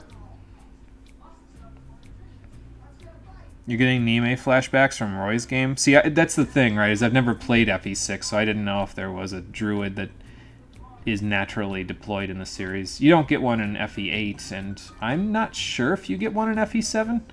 I think you get that one guy that looks a lot like Etzel. In FE7, though, and he's like a shaman, and he can promote into a druid, if I remember correctly, so... Yeah, I don't know. Verda, what's up? It has been a while. Yeah, I haven't seen you since then. I didn't even bother looking for you, I don't think, when I went and did this. I mean, there's treasure here. Just because the building's destroyed doesn't mean they didn't leave a few things behind. I also came here to see you because you have a Pokemon that I'd like to catch, and I just realized I didn't bring my catch situation for this Pokemon, so we'll see if this works. If it doesn't, we're gonna reset, and I forgot to bring my honorary team member for this part, but I'll remember to do it for the next one. There's the Bayleaf. Unfortunately, it's still level 30, which is gonna make this a little complicated. She's a pre-promoted druid who is almost at level cap, and her stats are actually good. Too bad she's like level 19 or 20. Oh, Jesus. Yeah, Canis, that's his name, yeah. He caps magic and has a ton of luck. He can just crit in one round the final boss. If he caps him, yeah, that would be pretty cool. So, I think... I don't know if this is going to KO the Grumpig, but it's definitely going to do a lot of damage, so... We don't have Umbreon to help us with it, but I guess I could have had Heracross out instead. But yeah, so because Bayleaf is at such a low level and most of my moves are very strong, I probably am going to have to, like... I'm going to have to get Flygon in here, I think, and use Dragon Breath on something. And then, like, mimic it with Skarmory, and then have Skarmory use Dragon Breath, because that probably won't one-hit KO the Bayleaf. Of course, if it keeps using Shadow Rush, that'll actually help, because then it can start to weaken itself a little bit, and then Plusle can come in here and T-Wave it, and we'll be in good shape. I do want to leave Espeon out for right now, though, because it's good against his... I think he has a Muck as well, Verda. Because all of them have the same Pokemon, basically. They all have, like, a Grumpig, a Muck, and then I think they had something else? I forget, though. Maybe they just had those two when you first fought them, and then they had their Shadow Pokemon, so... We'll find out. Yeah, there's a Muck. Okay. Yeah, that's right, because Luna was actually pretty good in FE7. If I recall correctly, it did get nerfed really hard in FE8, though, for sure. So... And for good reason, yeah, it was pretty good in FE7 from what I've heard, so... let's see, you have a 4th, so let's just... Actually, no, I need Skarmory in here so I can mimic the... You know what I'll do? Let's get Plusle in here. We'll let Plusle T-Wave the Bayleaf, and then I'll just start chucking balls at it. I still have Pokeballs and Great Balls, so that should work somewhat okay. You missed the long-range magic now that you mention it. Bolting was terrifying. Heavy AF2 to keep you from doubling. I remember Bolting. I never really got to use it all that much, because I don't think you get it until really late in FE8's life cycle. Maybe in the post-game you could use it okay, but... I don't know, I didn't do a whole lot of the post-game. Ooh, that was a good switch on my part then, because that's a Sharpedo. Alright, fair enough. So, let's see, how are we going to do this? I need to get rid of the Sharpedo. How about we reflect? Not that we really need it for the Bayleaf all that badly, but let me get rid of the Sharpedo and then we'll T-Wave the Bayleaf after that. Oh, you can't naturally crit it in FE8, but you can in FE6, though. Yeah, I didn't do the creature campaign in FE8. I think the most I did of the post-game in FE8 was I did the Tower of Volney. And I think that's it. I don't think I did the Lagdao Ruins. I might have done, like, the first floor, and that was about it. So... Yeah, there are secret characters you can unlock, yep. I actually know about those secret characters, but not because of the fact that I actually played as any of the secret characters. I know about them because I've done a randomizer of run of FE8 before, and you get those secret characters randomized in with the other ones. So, there have been certain points where Ephraim and Erica don't make it out of Renee Castle, and King Fado makes it out instead of them, and he ends up being the lord of the game. So, it's fun when that happens. Alright, I'm going to give Espeon a Lemonade just for the hell of it. And then, let's throw a ball with Plusle. Plusle's turn. Let's try a Great Ball. That should be pretty effective, because I think the catch rates are still back what they were at the beginning of the game for Bayleaf and for Quilava. Spoiler alert, we'll be catching Quilava in a little bit as well. So... Lagdao Ruins is actually kind of fun. The last floor is a doozy, though. Like, why? Do you want to know what the last floor is? Isn't that the... I think I had the official strategy guide from Nintendo Power for Fire Emblem 8 way back in the day. Isn't that the one that has, like, all the Draco zombies in it or something? Like, there's, like, 10 of them or something on the same floor, and that's it. But it's, like, punishingly difficult because they're incredibly strong. I don't remember, but that's ringing a bell, so... Anyway, we got the Shadow Bayleaf, so that's cool. You're right, there are, but we'll take care of that. So, and I didn't even have to use my contingency plan. For reference, by the way, my contingency plan was to take Murkrow out of the PC, because Murkrow has access to the Nightshade move, and Nightshade only does as much damage as its level, so it will actually only do 43 damage, which probably would have put that Bayleaf right a little bit below half of its max HP, which is actually pretty good and exactly where I'd want it when I T-Wave it and then catch it. So hopefully I remember to do that with Quilava. We'll see. Anyway, once you've beaten Verda, well, there's a secret exit here. You couldn't get to this exit from the entrance, though, because they put you, like, way up there, and if you tried to walk back and around to this, you would end up exiting to the world map, so... But now we can use it to go all the way out here. I think when you come back, though, I think it puts you back where you were, so you can't... Yeah, see, it puts you here, and if you walk out, it'll just send you back to the world map before you can go around that spot. Let me check my PDA first, and then I'll demonstrate.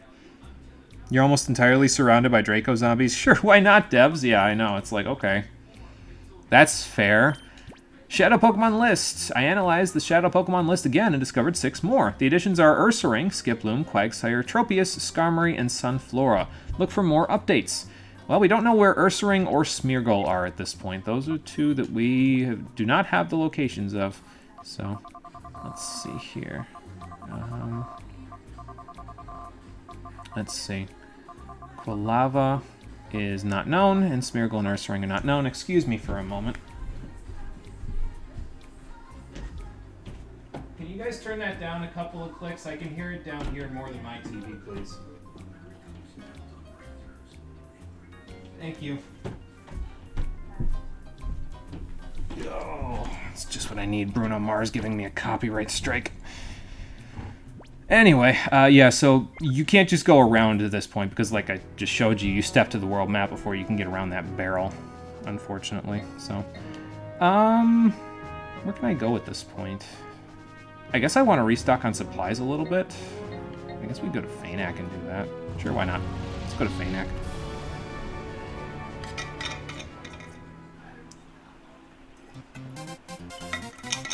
You're pretty much just waiting for your emails to come in, so it doesn't really matter where you go in the post-game, but the next quests always pop up as an email for you, so yeah, just go wherever you want, but it'll pop up eventually.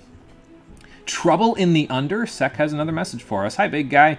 We've been hearing about Shadow Pokemon from people visiting the Under from Pyrite. A lot of the visitors have seen the Shadow Pokemon. Net in the Under should have more information for you. Okay, let's go see Net. And while we're there, I kind of organized this so that it would be like a natural progression for us to go to certain places. While we're there, let's go do the other 2 rounds of the Under Colosseum, because why the hell not? Excuse me, seems like a good idea to me. What do I need supplies-wise right now? I'll probably go get those before we go there. Well, I could use a little more lemonade, but we'll get that when we get there. A couple of full heals, and a revive. Also, I gotta get rid of these rare candies, so I guess we'll do that too. So a couple of full heals and a revive. I think I can get those in Pyrite Town, actually. So maybe we'll go there instead. Let me rest the Pokemon Center while we're here, though, because it's free, unlike the Super Grand Hotel. I guess there's also a Pokemon Center in the Under Colosseum, now that I think about it, but oh well. You remember having to bust out Myrrh to do the last floor? You didn't use her until the last 2 maps, so she still had like 36 uses on her super effective Dragonstone, and her stats are kind of obscene. Yeah, her stats are really solid, especially with the boost that you get from the Dragonstone, so it's pretty solid. How much do you guys need? Okay, you don't need too much to the next level. I'm trying to raise everybody evenly, but some of these people need more experience than others in order to level up, so... I also don't know what is the gimmick of rounds 3 and 4, because I didn't actually bother looking. I was only interested in rounds 1 and 2 and what they had coming, so I don't know what the best Pokemon combination is for the next 2 rounds, but I guess we'll just play it by ear, no big deal. And we'll head this way anyway.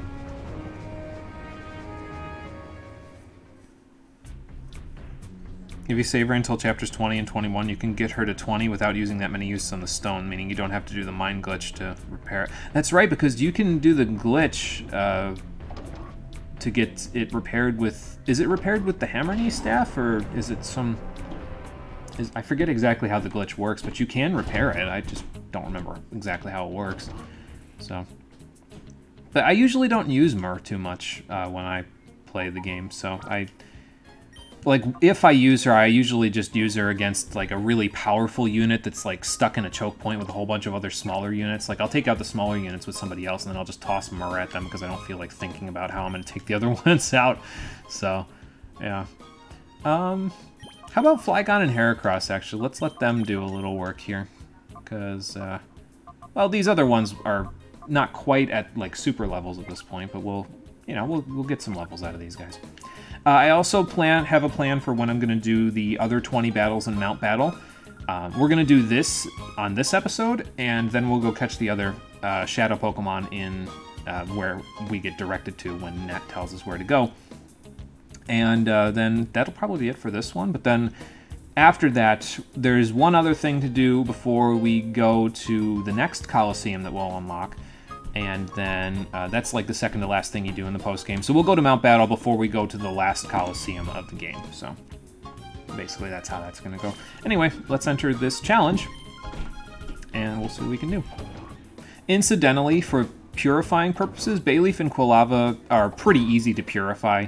They have as much bar as Croconaw had back in the day, so it's, by comparison to what you'd be doing now, where you've got all these Pokemon that are really strong with their Shadow Bars, like the Shadow Bars are at something like 7,000.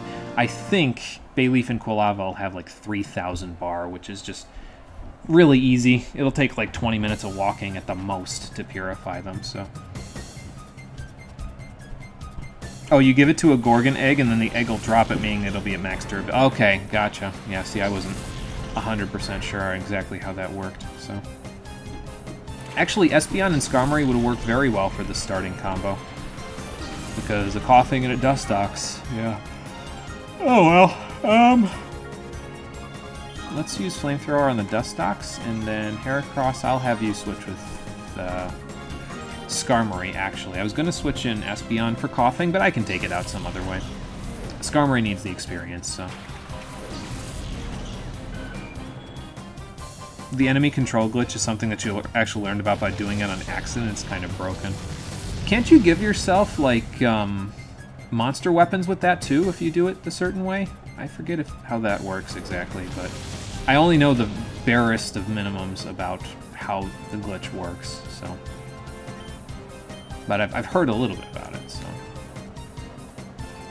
Let's see here. Let's try some spikes. Why not? Actually, that won't work because Flygon's gonna get the next Pokemon out before the spikes even go down, so. Oh well. So, note to self, lead with Espeon and Skarmory so I can put up spikes after this. So. Make enemies drop their weapons or trade them around and neutralize every enemy on the map. Okay, gotcha. Yeah, that's a bit of a... that's a hell of a thing.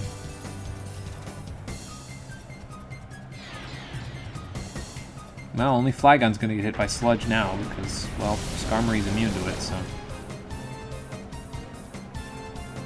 I don't know what madman at Game Freak decided that Steel types would be immune to corrosive acid, but I'm glad you did. Oh well. Let's use Earthquake. It won't work on Coughing, but we can work on Coughing. I would love to mimic Earthquake, but, well, it wouldn't do us a whole lot of good in this battle, so... And it looks like that shadow thing that was happening with Umbreon before, where the one half of its body was, like, really dark. Looks like it's happening with Skarmory's eye in here as well. Because that eye is supposed to be showing up, and it's not showing up over there. See? I don't know if that's just a glitch, like a graphical glitch, or if that's because my game is old. If it's the latter, I'm glad I'm playing it now before any big problems happen. So... It lets you give Sages Dark Magic, making them almost on par with Archsage Athos from FE7. You gotta give him a Gorgon Stone weapon, but it is possible. Oh, okay, gotcha. Interesting. Yeah, I've never really played around with the enemy control glitch, so maybe I'll have to check it out one of these times. Probably not during the playthrough, though, but to be fair, when I play FE8 for the stream, I always kicked around the idea, because I used to use a program to do like custom dialogue and custom maps in FE8. Just as a little side project for myself to do, as something, you know. If I didn't have anything else going on, I didn't want to play any other games that day, I'd just be like, okay, I'm just going to jump on this program. And it was a pain in the ass to use, don't get me wrong, but since the time that I was actually working with that program, a new program that lets you build custom maps and custom dialogue in Fire Emblem called FE Builder has come out. I have not gotten to test it yet, but maybe one day I will test it. And I've always kicked around the idea of maybe doing like a custom FE8 hack of some kind and playing it for the stream. So I don't know, maybe one day. You shouldn't, it breaks the map, that map wide open. I think the FP7 has 2 mine items, meaning you can do it twice. Oh, good lord. Yeah, sounds like it's gonna split the difficulty in half. Oh boy. Gloom and Machoke. Okay. How's about we do this, and we do this. Blast the field with Earthquake. Oh, that'll work. Nice. Let's get that right the hell out of here. Sure as fuck does. Oh boy, yeah. The Super Spear does not ring a bell, no. The only overpowered thing that I know about from FE7, aside from like Athos, is the Silver Sword hero in that one chapter that's like really, really strong and has a silver, like he has really good stats and he has a silver sword, so he's like, you kind of have to kill him from range or else he just blasts the shit out of you. So that's the only one that I know about, unfortunately.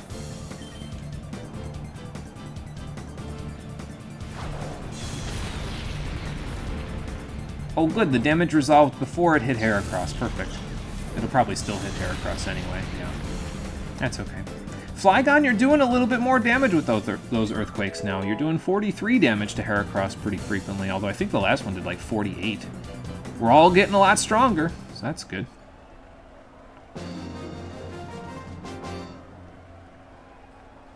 There's an enemy that has juiced up stats in one map because they're supposed to be amped with like dark magic or some shit for the story. Oh, okay, gotcha. And I'll bet that they have like a really powerful spear as well or something. Oh boy. The power amp is tied to her spear, not her character. Oh, interesting. So almost like a custom weapon before custom weapons were a thing in the series. Okay. Interesting. So if you take the spear for yourself, you become busted. Fantastic. And there's a shaman nearby that can drop an item, so just give him the spear and, well, there you go. Easy peasy. Do the mind glitch and yeah, yep, that, exactly. Fantastic, that sounds like fun. Oh boy. Well, this team is incredibly weak to Earthquake. What do I brick break, though? Actually, no, you know what I'm going to do? Here's what I'm going to do. I'm going to bring Skarmory up.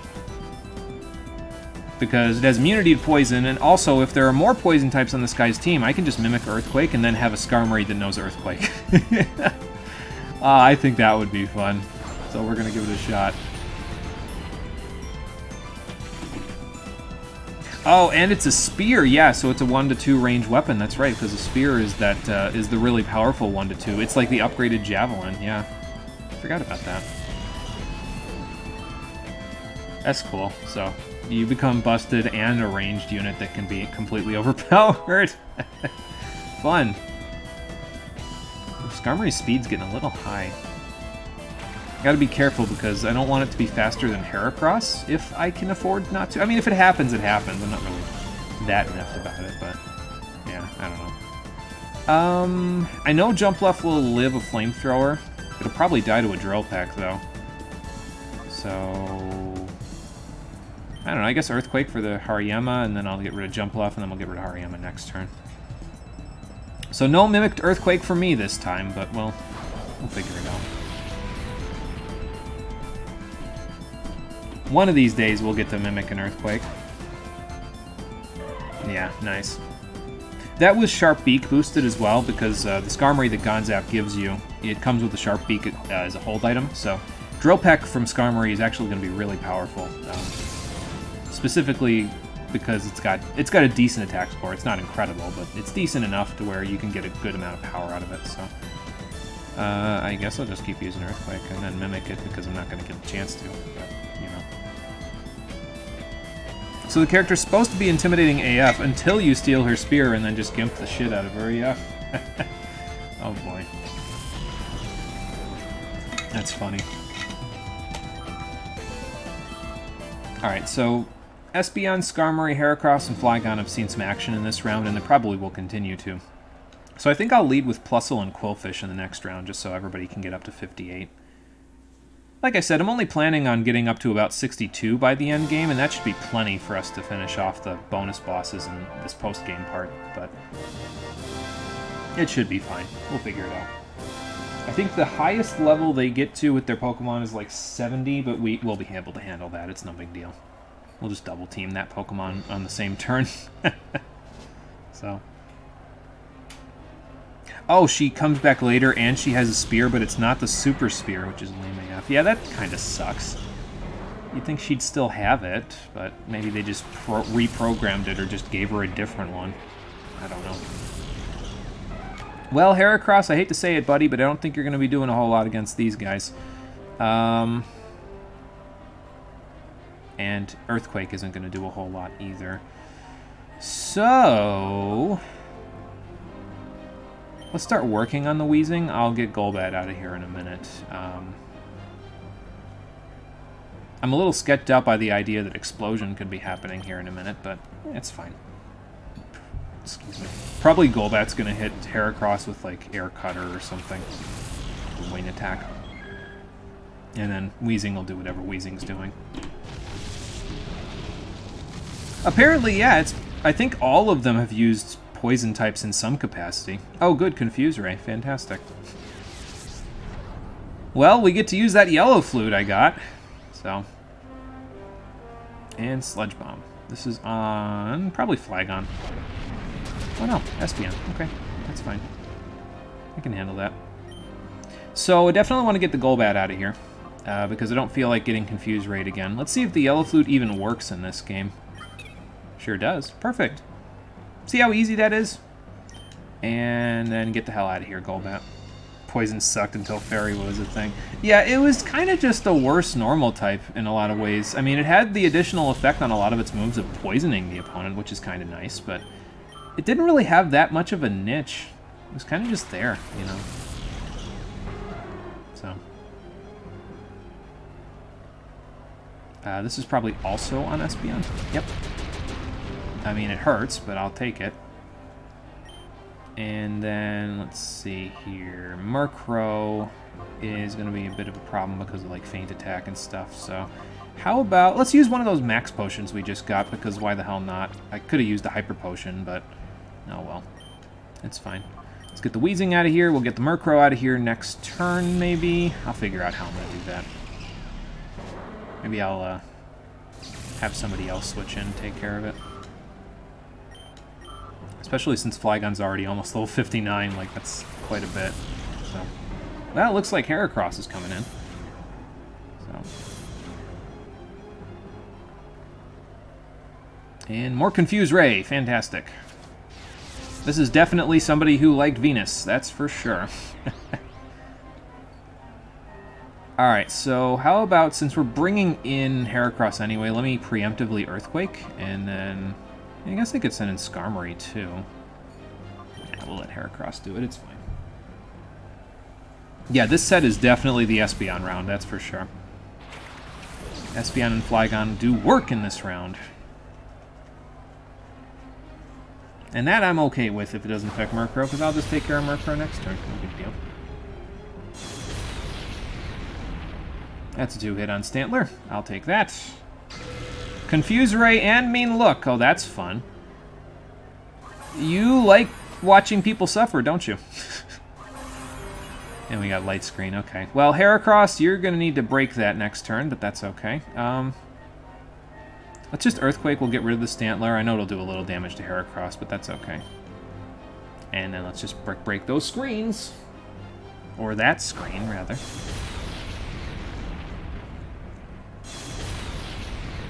Nice crit. Didn't need it, but nice anyway. Probably would have worked better next turn. Oh well. And Flygon's 59. Good stats across the board. I still can't believe his special defense is so high. It's crazy. And there goes the light screen, and there goes the Murkrow. Goodbye. Yeah, her Pokemon are a little frail for stall tactics, unfortunately. Doesn't really work all that well for her. So, I will say this, though. Having the Poison-type stab on Quillfish is pretty nice in this game. because attack is its highest stat, so of course having that ability to actually use that attack in some cases is pretty good. Sludge Bomb's done pretty good work with Quillfish for us through this game, but I think that's an exception rather than a rule in a lot of cases, you know. Although, to be fair, if I remember right, a good chunk of poison types get pretty good coverage moves, too. Like, a lot of them get some... Like, Weezing gets Thunderbolt and Flamethrower and Shadow Ball, so... They've got some options. It's just not, you know, as good as it could be. Alright, so 59 and 58. These guys, let's get Quillfish up to 58 if we can this round. Probably by keeping them in at the start of the round, it should be able to get him there. Also, for beating that round, we got TM30 Shadow Ball, so that's a good move if you want to use it. Again, particular candidate for it would be Absol, because its Dark-type moves are probably not as strong as just using a Ghost-type move and using its incredibly high attack power. But, yeah, so it's a thought. I would use it. But I don't need to use it because Espeon can't take good advantage of it anyway with his low attack, and I don't really need it all that much. Hold on to it, though, because it might be useful in the last Colosseum we go to in the last round of it, so... Alright, so we got Quillfish and Plusle out. We'll start abusing some Rain Dance, maybe, although I don't have Thunder anymore to blast the field with it when I have Rain Dance out, but... I can still use Helping Hand boosted Surfs, so... That's good. And we'll see what the final round of Under Colosseum has for us, and when we're done with that, we'll go meet with Net, I think that's who they said to meet with, and see what he has to say about the other Shadow Pokemon they saw. And then we'll go take care of that, and that'll probably do it for the day. I'm thinking that it'll probably be 3 streams for us to finish up the post-game of this one, because of Mount Battle being there. If it wasn't for Mount Battle being a thing that we need to go finish up, it would probably only be 2 streams to finish this up, but yeah, it's okay. Mount Battle gives us something to do in between, you know. Shuppet and Dunsparce. Okay, so Shuppet I can get rid of right away. Dunsparce, yeah, let's just do damage to it, it's fine. It probably has, like, Glare or something. Whatever. Funny thing is, even if that was a Bayonet, I probably would have one-hit KO'd. Plusle is strong. Okay, Duskull, so no Earthquaking. Not that I was doing any of them anyway, but, you know. Okay, that's a clean 2-hit. I'll take it. Oh, and a Poison. I might even be able to get away with a Surf next turn to KO it. Curse. Okay. Definitely going to use Surf now. Because, I mean, I'd KO with Sludge Bomb still, but now I can, like, Surf and get some residual damage or prior damage off on Duskull. Or no, actually, I'm going to T-Bolt it before I get Surf off. So if it doesn't get KO'd by T-Bolt, then, well, Surf will take care of the rest, so... Okay, that's fine.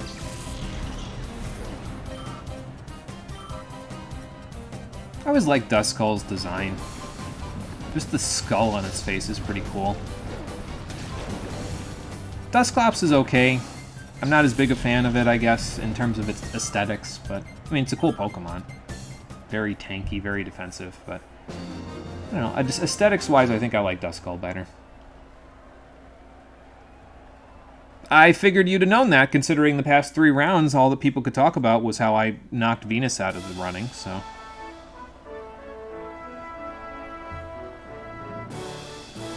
Yeah, Dust Noir is cool, yeah. Dust Noir goes back to Duskull's cool aesthetic. I like it. It's one of those evolutions that I can definitely get behind in that case. Although a lot of the Sinnoh evolutions I thought were pretty cool. They definitely added a lot more depth and power to Pokemon that really needed it, to be honest, in a lot of cases. Like in Apom's case, definitely needed it. Yanma definitely needed it. I hesitate to say Togetic definitely needed it. Togetic was more defensive, and then Togekiss is more offensive, so I guess it's just 2 different types of Pokemon there. I'm going to Rain Dance, actually, because I might still be able to do some boosted Surfs after I get rid of this Corsola. Sableye's just going to kind of be there and not have any weaknesses in this generation, so whatever. But yeah, a lot of the a lot of the Sinnoh evolutions. If there's one thing that I can say that I definitely enjoyed a lot about Sinnoh, it was those. It was the Sinnoh evolutions to older Pokemon. Those were probably one of my favorite parts of Gen 4, because a lot of them were just really cool.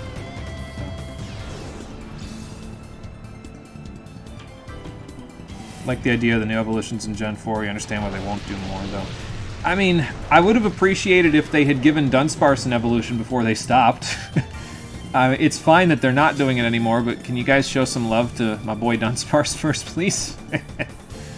Actually, how about this? Instead of a Helping Hand boosted one, how about we T-Bolt the Kadabra first, and then we Surf, in case Kadabra lives this T-Bolt.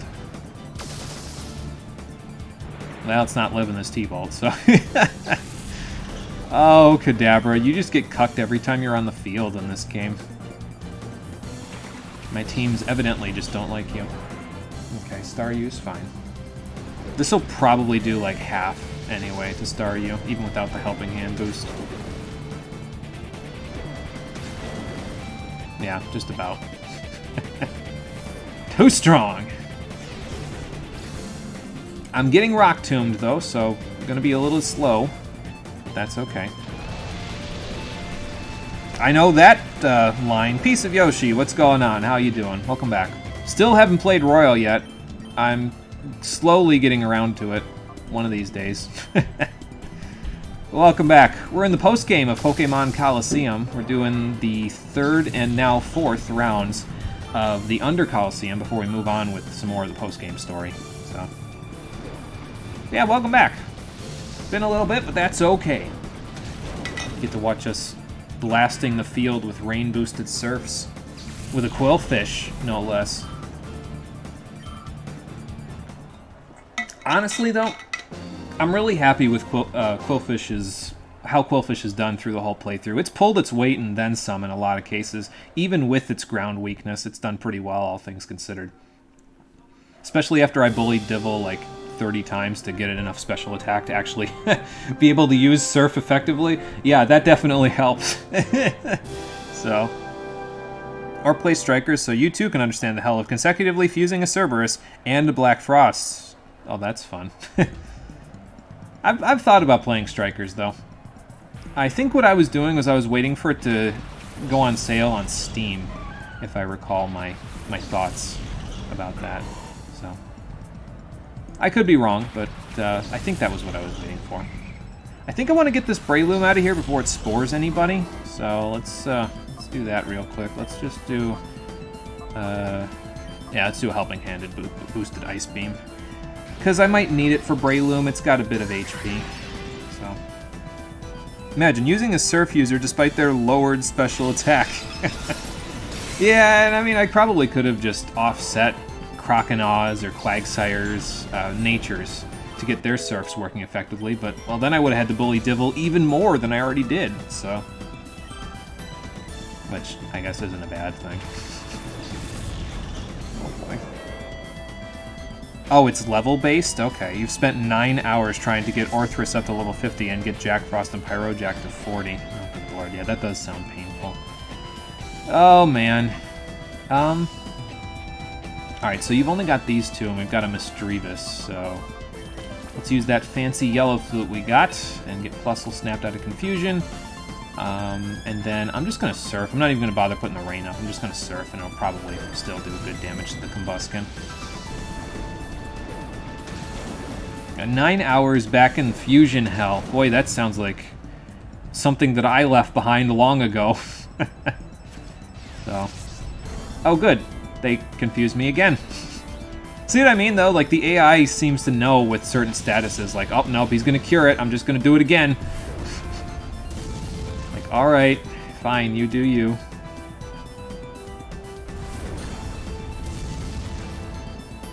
But, I mean, if all you've got is Confuse Ray and Fire Spin, you'll need to do better than that.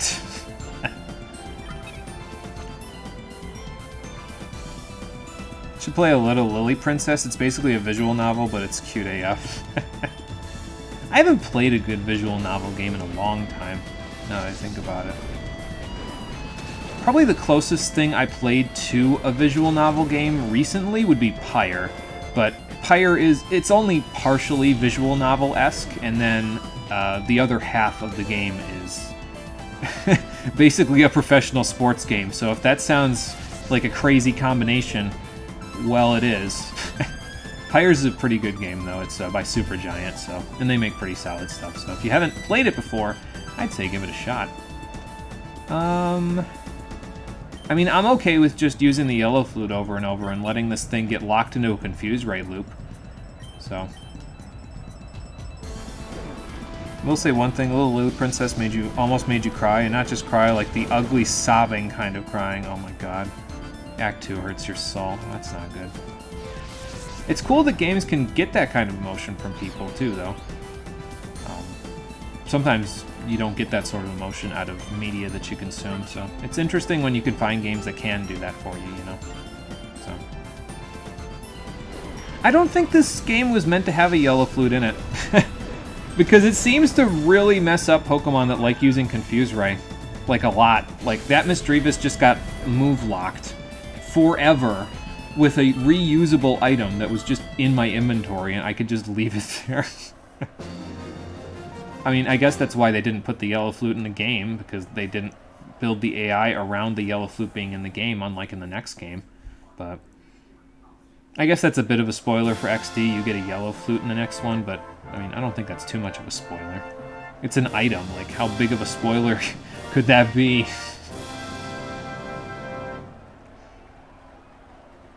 You've destroyed this poor boss's hopes and dreams and this poor Seth for money. Oh my god. Oh boy. How could you? I didn't know there was a yellow flute in the next game, you bastard! Oh good, another Wobbuffet. Fantastic. How we gonna deal with that? I'll tell you how. We're gonna save it for last, just like always. Oh, I'm being cancelled again. Oh no. How about we do this to the Bayonet, and then I'll set up a Rain Dance? I don't know if this will KO Bayonet, but probably. Yeah. It might have been a roll if I didn't have a magnet, but I have a magnet, so not a roll anymore. Oh, Tentacruel. Okay. That's a good choice. Quillfish can't do much of anything to that, so...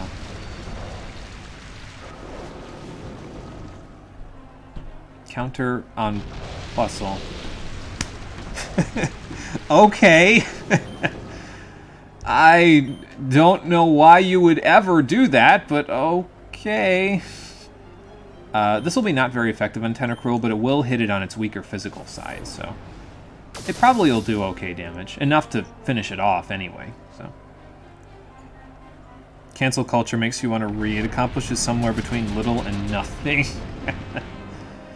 It's, I think the main benefit that it's supposed to have, Cancel Culture specifically, is that it's supposed to bring up issues that have otherwise been silenced by society in some ways, like how with a lot of comedians in the past have kind of been able to cover up like sexual harassment things and that sort of thing. Yeah, see, that's better.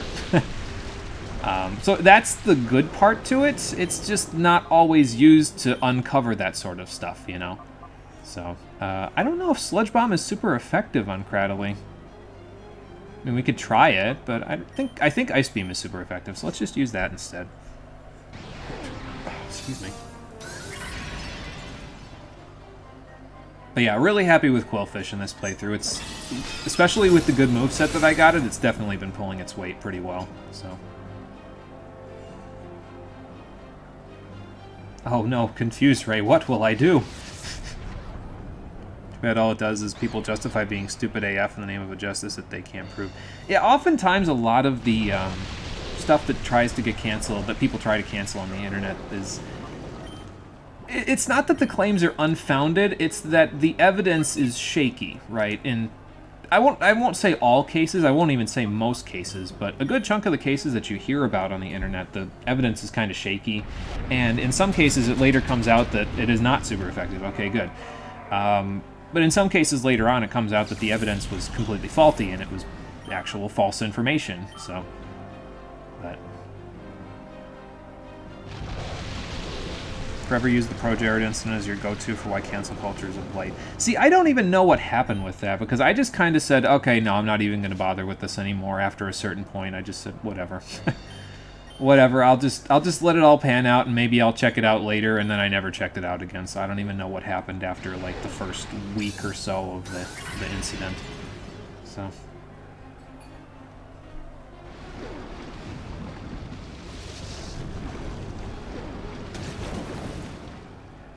Oh wow, that's way more damage than I thought that was going to do. I mean, it was rain boosted and helping hand boosted, but that's a wob effect.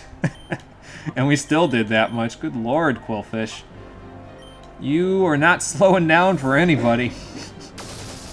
Alright, well we got rid of the wob effect, so that's good. Hey Conker, welcome back. How long were you gone? Last thing you're around for was the nerf about the Luna skill in FE8. Yeah, Luna was nerfed in Fire Emblem 8, yes. And that was... feels like about 45 minutes ago or something at this point. I don't remember exactly. But sounds like you were gone for a little bit. But welcome back. We just finished round 4 of the Under Colosseum. And I figured we'd do this because the game directed us to go back to the Under anyway. So I said, we'll do it now when we're directed to go back there. And then we'll go do the rest of Mount Battle on the next stream.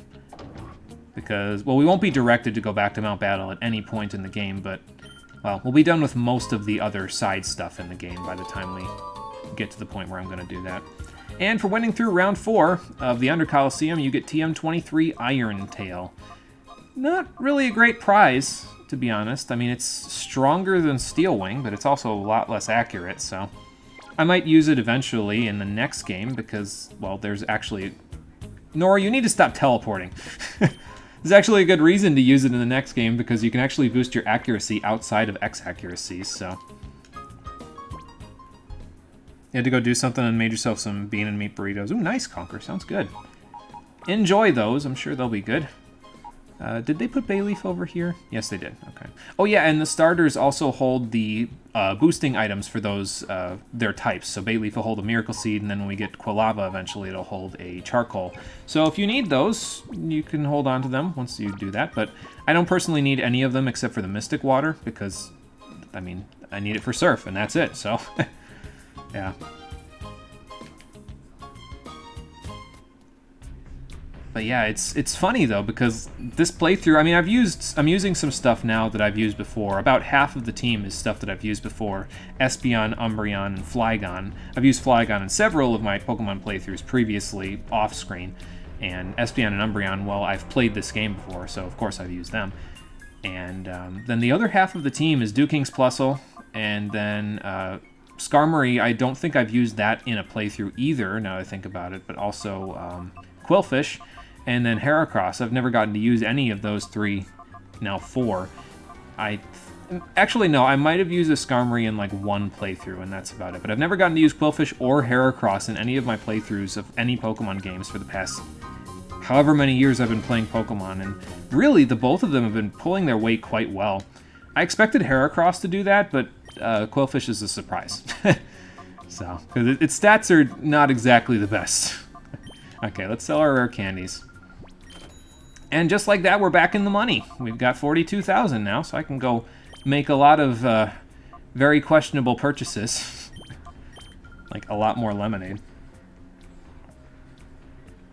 Tilder, he was accused by his ex-wife of cheating with her best friend, and people tried to crucify him because she also said that he beat her. 3 months straight of people demonizing him. He comes back, makes a video with the receipts. Turns out he was innocent AF. Shit was just blown out of proportion or straight up lies. Then people who had been joking about how bad he was were suddenly apologetic when they were proven wrong for being an angry mob.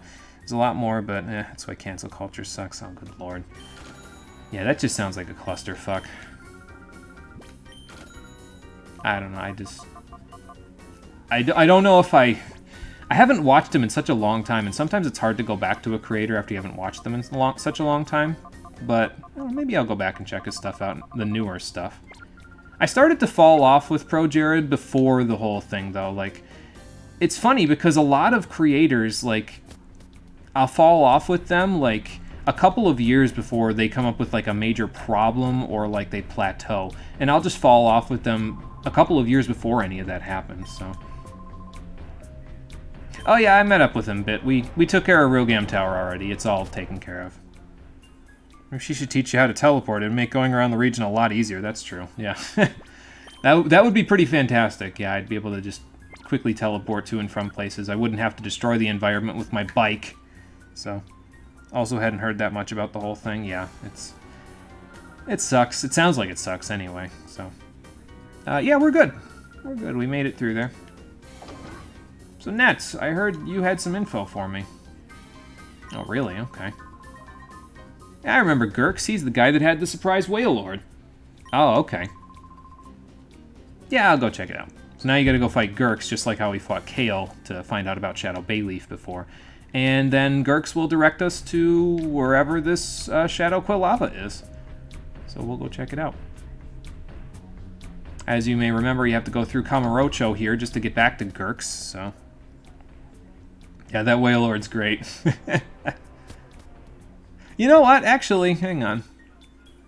Okay, you know what? We'll do it after I'm done fighting Gurks. We never slept in the Unders Super Grand Hotel, so maybe we'll do that after we're done fighting him. It's like 1,000 Poké Dollars to sleep there, but... I got money to burn at this point. Yeah, I heard you battled some weird Shadow Pokemon. Alright, I'll take you up on that offer. And he's a little harder than he was before, because you may remember before he had a Phoebus and a Magikarp. Not anymore! Now he has 2 Wailords! Oh, man. I think he has more. Actually, he has... no, he just has 2. I was going to say, I thought he had 3, but, well... Nope. That's cool, though. That is 94 feet of whale just staring at me right now. Well, 47 feet now, but, you know. We were close. What you're saying is you leaving a channel / content creators following is a prelude to bad things to happen to them. Boy, I hope it's not a prelude to that. That would be a terrible omen for me to invite upon people. It's like a curse. Good Lord. I don't know, though. A lot of times, like, I get these feelings sometimes with creators where, especially when they start to get larger as like a streamer, as a YouTuber, where after a certain point in their,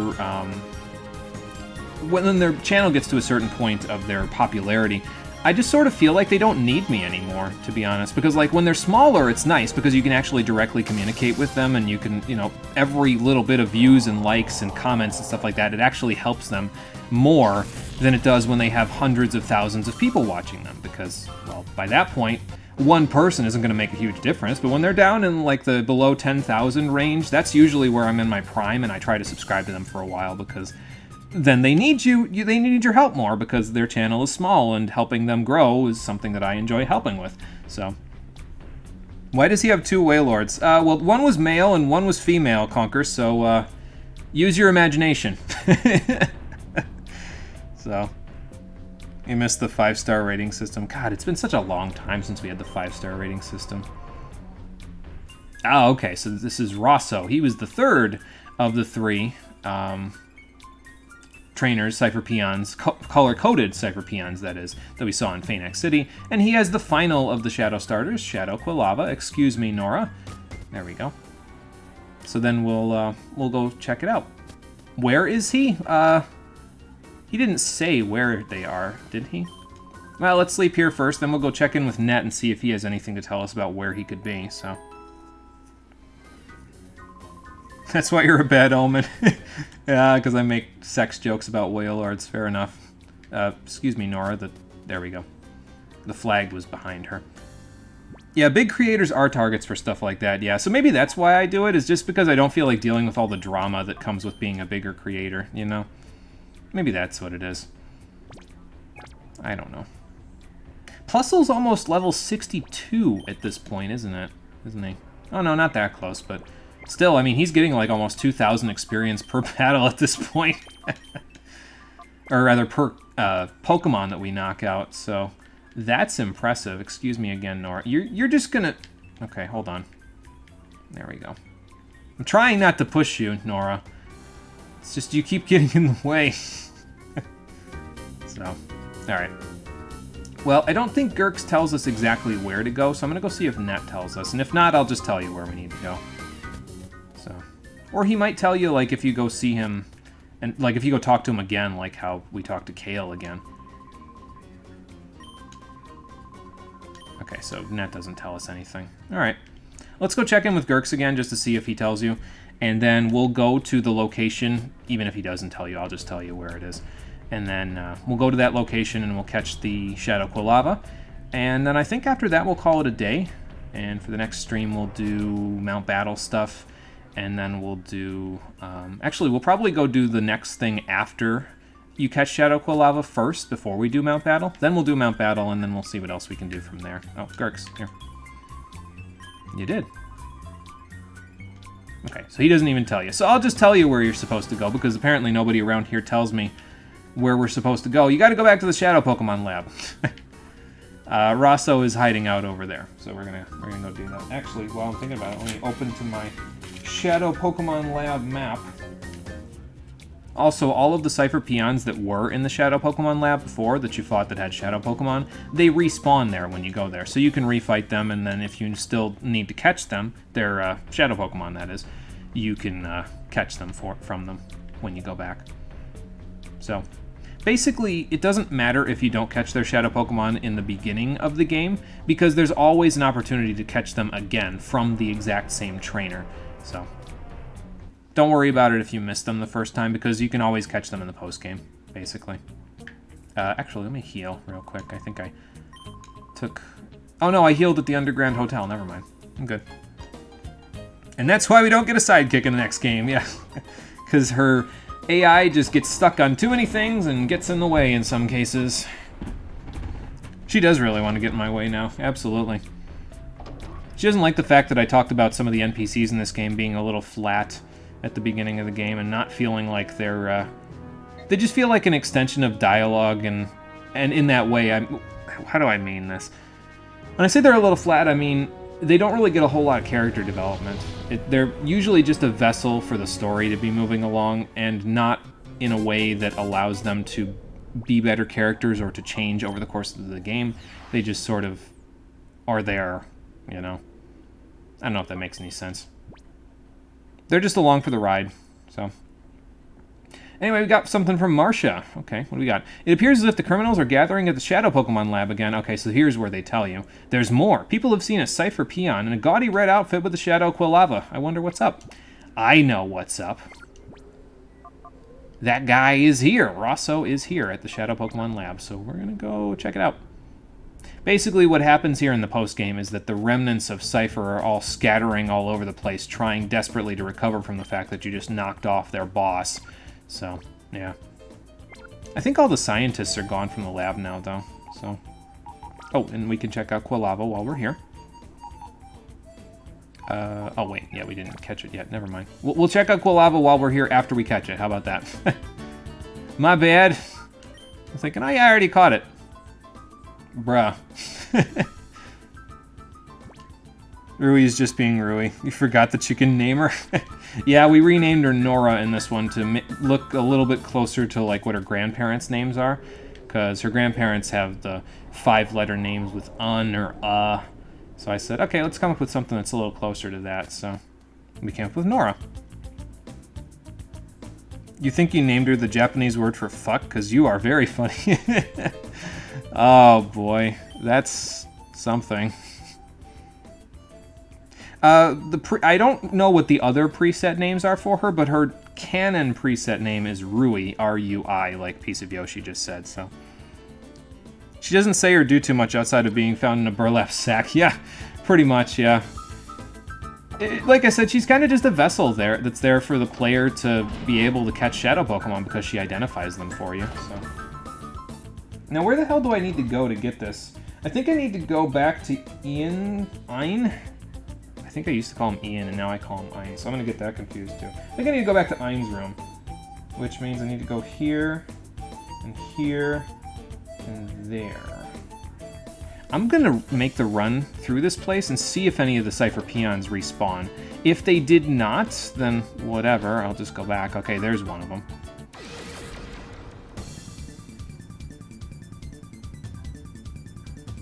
I think one is Barbie or Darby or something like that. Oh boy. They're really making it well known exactly what their thoughts are about her, aren't they? was like, I'll save you. Oh, you tag along. Cool. Oh, wait, you don't do anything. Great. Yeah, that'll cause a bit of a problem. Houndour. How about I light screen before I F off the field here with Espeon, and let's do a drill peck on Houndour. Light screen won't help too much for Sneasel, but I don't need to worry about Sneasel's special attacks. Lol. It's a Sneasel. Go to Gen 4, bro. And then in XD, they're like, 2 heroes saved the region. I'm like, hell, they did it. One of them just sat there screaming at the other. Yeah, Sniper has a... He's a little bit more of an active protagonist in these cases, isn't he? So... Sharpedo. She's got a lot of dark types. What did she have as her normal shadow Pokemon? Oh, Murkrow. Okay, that makes sense. So, alright. Since we got dark types to deal with, let's bring in Heracross. And let's KO Wet Tissue Paper over here with Drill Peck. These peons might respawn like how the ones in the Snag'em hideout respawn, though. Now that I think about it. Like, they might come back when you leave the floor. I'm gonna try that, actually. Like, I'm gonna leave this floor and then maybe come back and see if they respawn. Because if I do that, then I can know whether or not I should go back to the PC immediately and get my Murkrow so that I can use it for Nightshade's shenanigans in a little bit. That's a Nuzleaf. I mean, Heracross just runs a train over everything here, but we have Drill Peck for Nuzleaf, so... No, as a matter of fact, I think I am just going to go get Murkrow so that I have it in the team for later. Use it as an honorary team member for a little bit. Probably, what am I going to put in the PC instead of that?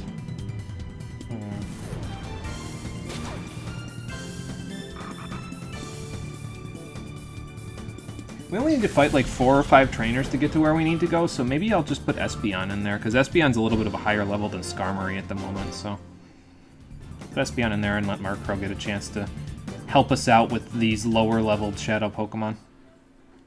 We only need to deal with that like 3 times in the game, though, where they're such a lower level that you have to be really careful with their HP, you know, but that's fine.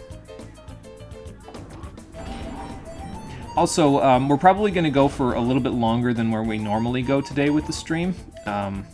Maybe not, because we might get this lab done in the next, like, 10 minutes, and then we'll just call it a day. But I started a little bit later today than usual. I started at 4:45, so that's Eastern time. So if we go till 7:30, we still won't quite be at 3 hours. So just in case anybody's wondering why I'm going for so much longer than usual, that's why.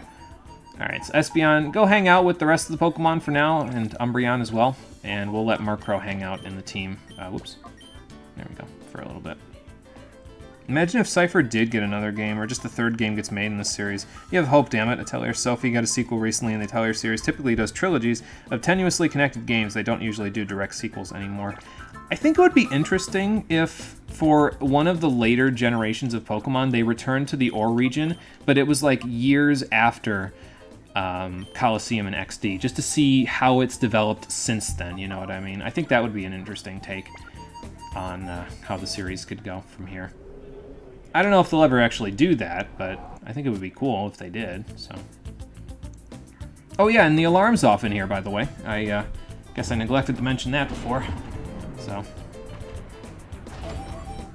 Yeah, I don't know if they'd do the stealing Pokemon thing again, but, I mean, it would be nice to see the Ore region again, just to see how it's developed, because even within the 5 years from Colosseum to XD, some of the area actually recovered, some of the desert actually receded, and there's actual plant life that's starting to, you know, sneak its way into different pockets of the Ore region, so it'd be cool to see what happened maybe 25, 30 years afterwards, you know. I don't know if they're going to, but, you know, it's there. Also, none of these guys respawn for right now, so you probably have to leave the lab and come back. Or maybe they're not respawning because I caught their Shadow Pokemon already. So, whatever. Of course, I just put Espeon in the PC, and what do I get? A Golbat. Oh boy. Yeah, maybe like a normal Pokemon game but set here, because I think Piece of Yoshi's right in that I don't think they'll go back to the region for the same reason they did in these games, because of the fact that you steal Pokemon, and Game Freak doesn't really like that as much nowadays. It doesn't trip their trigger to be telling kids, yeah, it's okay to steal Pokemon if they're evil. So...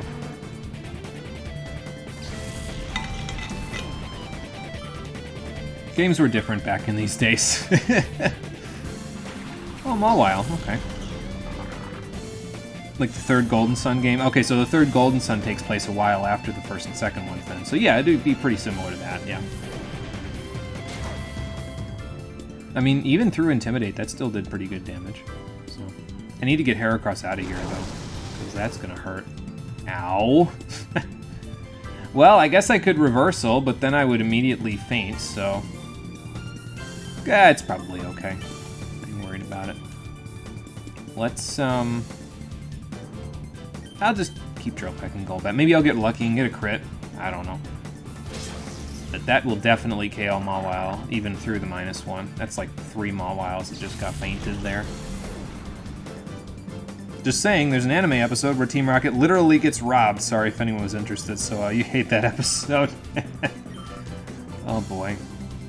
They took our Pokemon! I think I've seen that one, actually, now I think about it, because I remember James saying something like, you're not supposed to steal from the people who steal from other people, or something asinine like that. But it seems familiar, so... imagine if people in any region stole the Pokemon of the evil team. They already steal Pokemon to get the organization running. Why is it bad to take them back, even without the Shadow Pokemon thing? I mean, yeah, that's fair. So, it's... you're already stealing, and then they'd be like, no, we're all the only ones allowed to do it. I don't know. Oh, it's in Galar? Okay. Yeah, I haven't seen those ones. The farthest I've seen in the anime, I watched, like, the first... I'm gonna use Sludge Bomb. I think that'll actually work a little bit better on Swablu there. I watched the first season in Kanto pretty religiously as a kid. I think I watched it, like, week by week as it was coming out. And then Johto, I watched like the first 1/3 of it when it was whatever the first version of Johto was before the second and third thirds of it were. And then I kind of fell off of it. And I've only seen like little pockets of the anime since then. Like I saw a couple of episodes of the rest of Johto, like a couple of episodes from Hoenn. I don't remember seeing anything in Sinnoh, to be honest, or Unova for that matter. And I think I saw a couple of things in the X and Y ones, but that was because that was when they had the, like, it was basically like an anime or something at that, like more of an anime than usual, where they had Ash Greninja or something, wasn't it? And that was the one where Ash almost beat the league, and then his Greninja was weak to a Charizard or something. I think that was how that went. Oh, you got a Dark He-Ho? Nice, congrats. I think that was what you wanted. So, I remember you saying you wanted that and, what was it, Cerberus? So, that's cool, congrats. Let's see here. Yeah, we'll keep these guys out. They'll be fine for what we're going to use them for later. And they need the levels, to be fair, anyway, so... You watched bits and pieces of the X and Y one and stopped after that. Gotcha. And Conker stopped watching regularly early during Hoenn. Okay, yeah, so we all fell off. Not exactly at the same time, but we all fell off, it looks like, a little bit earlier in some cases. Well, not all of us, but some of us fell off a little earlier. Okay, Rhyhorn and Masquerain. Well, I know what I'm going to do to Masquerain. Let's see. Heracross can probably KO or Rhyhorn with Brick Break, so... Yeah, similar times, yeah. Yep. You watch Diamond Pearl Platinum because the anime is actually pretty good. Okay. I haven't heard, like, anything about the anime in terms of Diamond Pearl Platinum, like, at all, so... But I think when it was going on, at that point I was in, like, high school or something, so I was kind of pretty well off of the whole watching most things, to be honest. At the time I was really more... looking at stuff on the internet than I was watching any TV or any animated shows at all. So, Rhyhorn, are you sure that's going to do anything at all? I mean, I guess it did okay damage, but yeah. It's a strat, I guess? Whatever. Anyway, let's keep going. He dropped during Unova, particularly the Best Wishes series. Best Wishes wasn't very good, and it was plagued by disaster. Oh, good lord. Was that when the, what was it called? Was that when the nuclear thing, the nuclear silo happened thing in Japan. What was that, Fukushima? So, I think that was around 2011, wasn't it? God, I feel old now, though, for remembering all this stuff. So.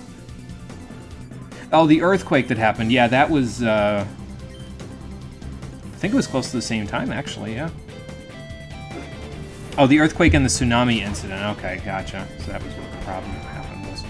You like, do you know if it's actually your second favorite? Okay. I mean, I haven't heard a whole lot about either one of them, to be honest, so I'll take opinions where I can get them.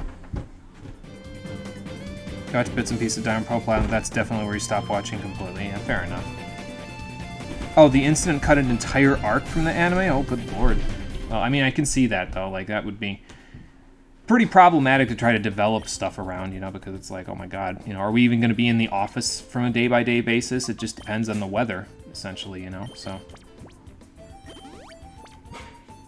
Let's see here. Will that carry you all the way? No, it won't. Okay. Oh, Plasma versus Rocket didn't even happen. It was planned, but it didn't happen. Wow. Sucks, but it's okay.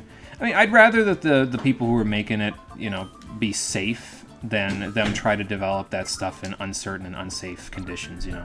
So. Alright, we gotta get over here, but, well, there's one more trainer here, and then I think there's one more trainer before we get to the other section of the lab here. So. But like I said before, it looks like these guys don't respawn, so I'll probably, once I defeat the next trainer in the little loop that we're going to here, I'll probably go back to the PC to save, and then we'll go take care of Rosso. He's just over where Ein was, in the same lab where Ein was, so, yeah. Your Pokemon didn't get any stronger since the last time. Ma'am, are you okay? I think they were around these levels last time, too. What the hell? That's weird. It's also because the arc itself contained an earthquake. Oh, okay, yeah, that would definitely shoot that right in the foot. They decided it was a bad idea to remind people of the recent tragedy, which is a good call. Yeah, for sure. Yeah, you don't want to bring that stuff up. That would, it would probably be in pretty bad taste, I think. And a lot of people would tell them, yeah, this is in bad taste, guys. What the hell, you know? So maybe they're a little higher level than they were before. Maybe.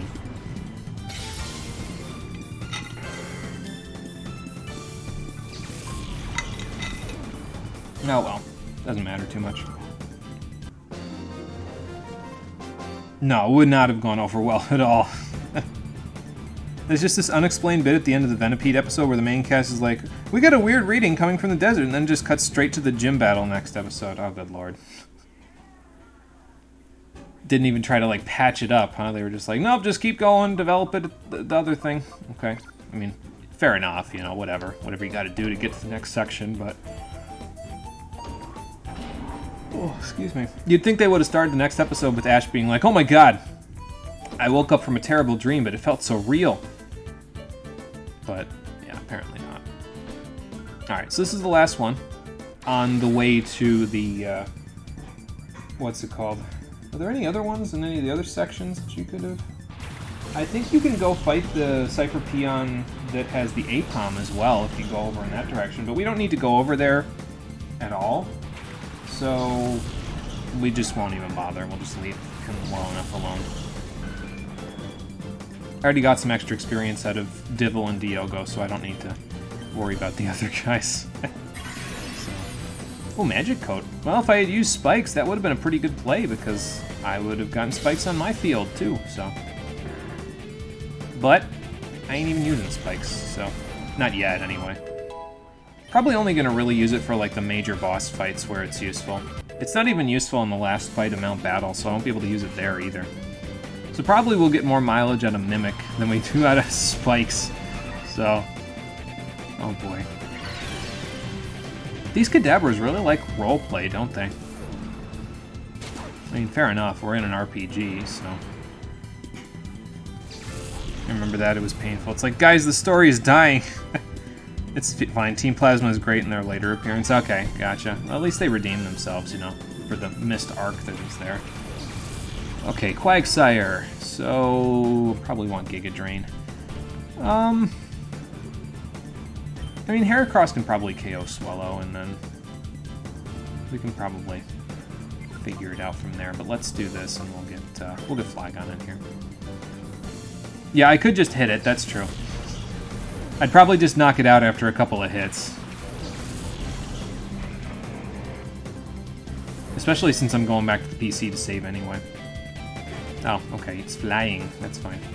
Safeguard. So I need to endure, because Swellow is going to smack me in the face. And then, since that's the case, I'll just Giga Drain the Quagsire, whatever. We won't be able to reversal next turn, probably, because the Swellow will just fly up in the air again, but, you know. At least I can make its hits a triviality for a little bit. Okay, that's fine. Love how I'm trying to play around Swellow flying, so I'm just going to take all this unnecessary damage. That's fine. No big deal. Actually, what I'm going to do now is I'm going to switch in Plusle, because Swellow is evidently much faster than everybody I have on my team, or at least faster than Heracross. So if I had used Reversal, it wouldn't have mattered. It would have flown up in the air again anyway, so we'll just bring Plusle in and let it... might protect next turn. Yeah, this includes status moves. Yes, I could have done some statusing and all that stuff, but it seems kind of counterintuitive though to use Safeguard on a team with a Swellow, right? Like, wouldn't you think that Swellow would want to get status so you could get the Guts boost? But I don't know. What if she like surprise hits my Heracross or something from here? Actually, I'm just gonna Max Potion it. We got all those 3 extra max potions, so might as well use them, you know. Okay, so I'm using Protect because Fly was going to be aimed at Heracross anyway, so I figured that would work pretty okay. And now Plusle should be faster than this level 58 Swallow. Keyword is should. Oh, well, not if you do that, but okay, fair enough.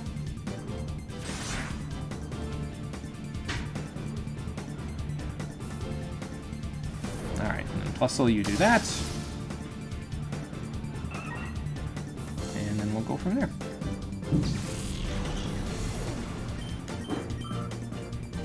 Splitting the experience up a little bit here, but that's okay. No big deal.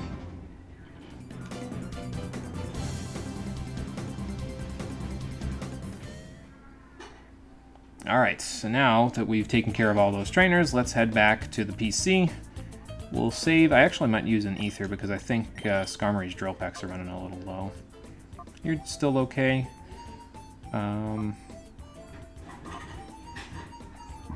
Excuse me. It looks like for most of us we're pretty okay. I'm going to do that for Murkrow since it's an honorary team member here. I'll make its moves set up like I have everybody else's normally.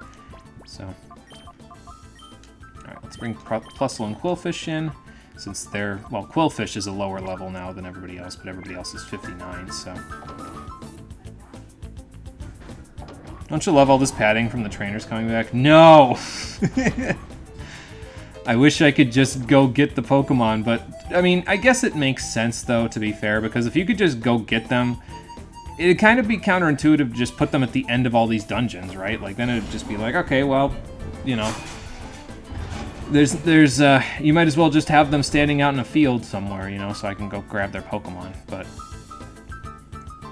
I guess I see the positives to it, I guess is what I'm saying. I'm not a fan of them recycling areas and basically having all the trainers come back, but I see the positives because, well, again, it would be pretty boring to just go catch whatever's remaining if there was nothing in here, you know. But in addition to that, I also get some levels, which will allow me to be at least sufficiently leveled for the final challenges here, so.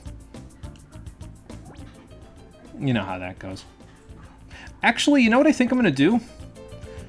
I think what I'm going to do is I'm going to save it here, and we're going to call it a day, because probably what would happen if I went and caught the Quilava now is, I mean, that'll give me an extra 15 minutes in the next episode of Pokemon Colosseum's Postgame, the stream edition, that I can kind of pad it out so it ends up being 3 streams, because Actually, it's probably going to be more like 2.5, to be honest, because I think the final challenges won't take us too long, and Mount Battle will be probably most of the next episode. So, but after Mount Battle is done, there's very little left for us to do. There's like 1 Colosseum and then 1 extra trainer to fight, and then we're done. So there isn't a whole lot left to do. So we'll see if we can catch Rosso's Shadow Quilava, and then see if we can find the Shadow Smeargle and Shadow Ursaring that are just hanging out somewhere on the next episode of Pokémon Colosseum, the Stream Edition, which will be happening on Saturday at 4:30 p.m. Eastern Daylight Time. So, thank you for watching, everybody. I appreciate you coming out to Twitch and YouTube to check out the stream. I'll probably go heal somewhere, actually, and then come back at full strength before the next episode. I might go purify Bayleaf as well, but I'm not sure about that yet. I'll figure that out by the time we get back on Saturday. Until then, everybody, take care, and have a good one.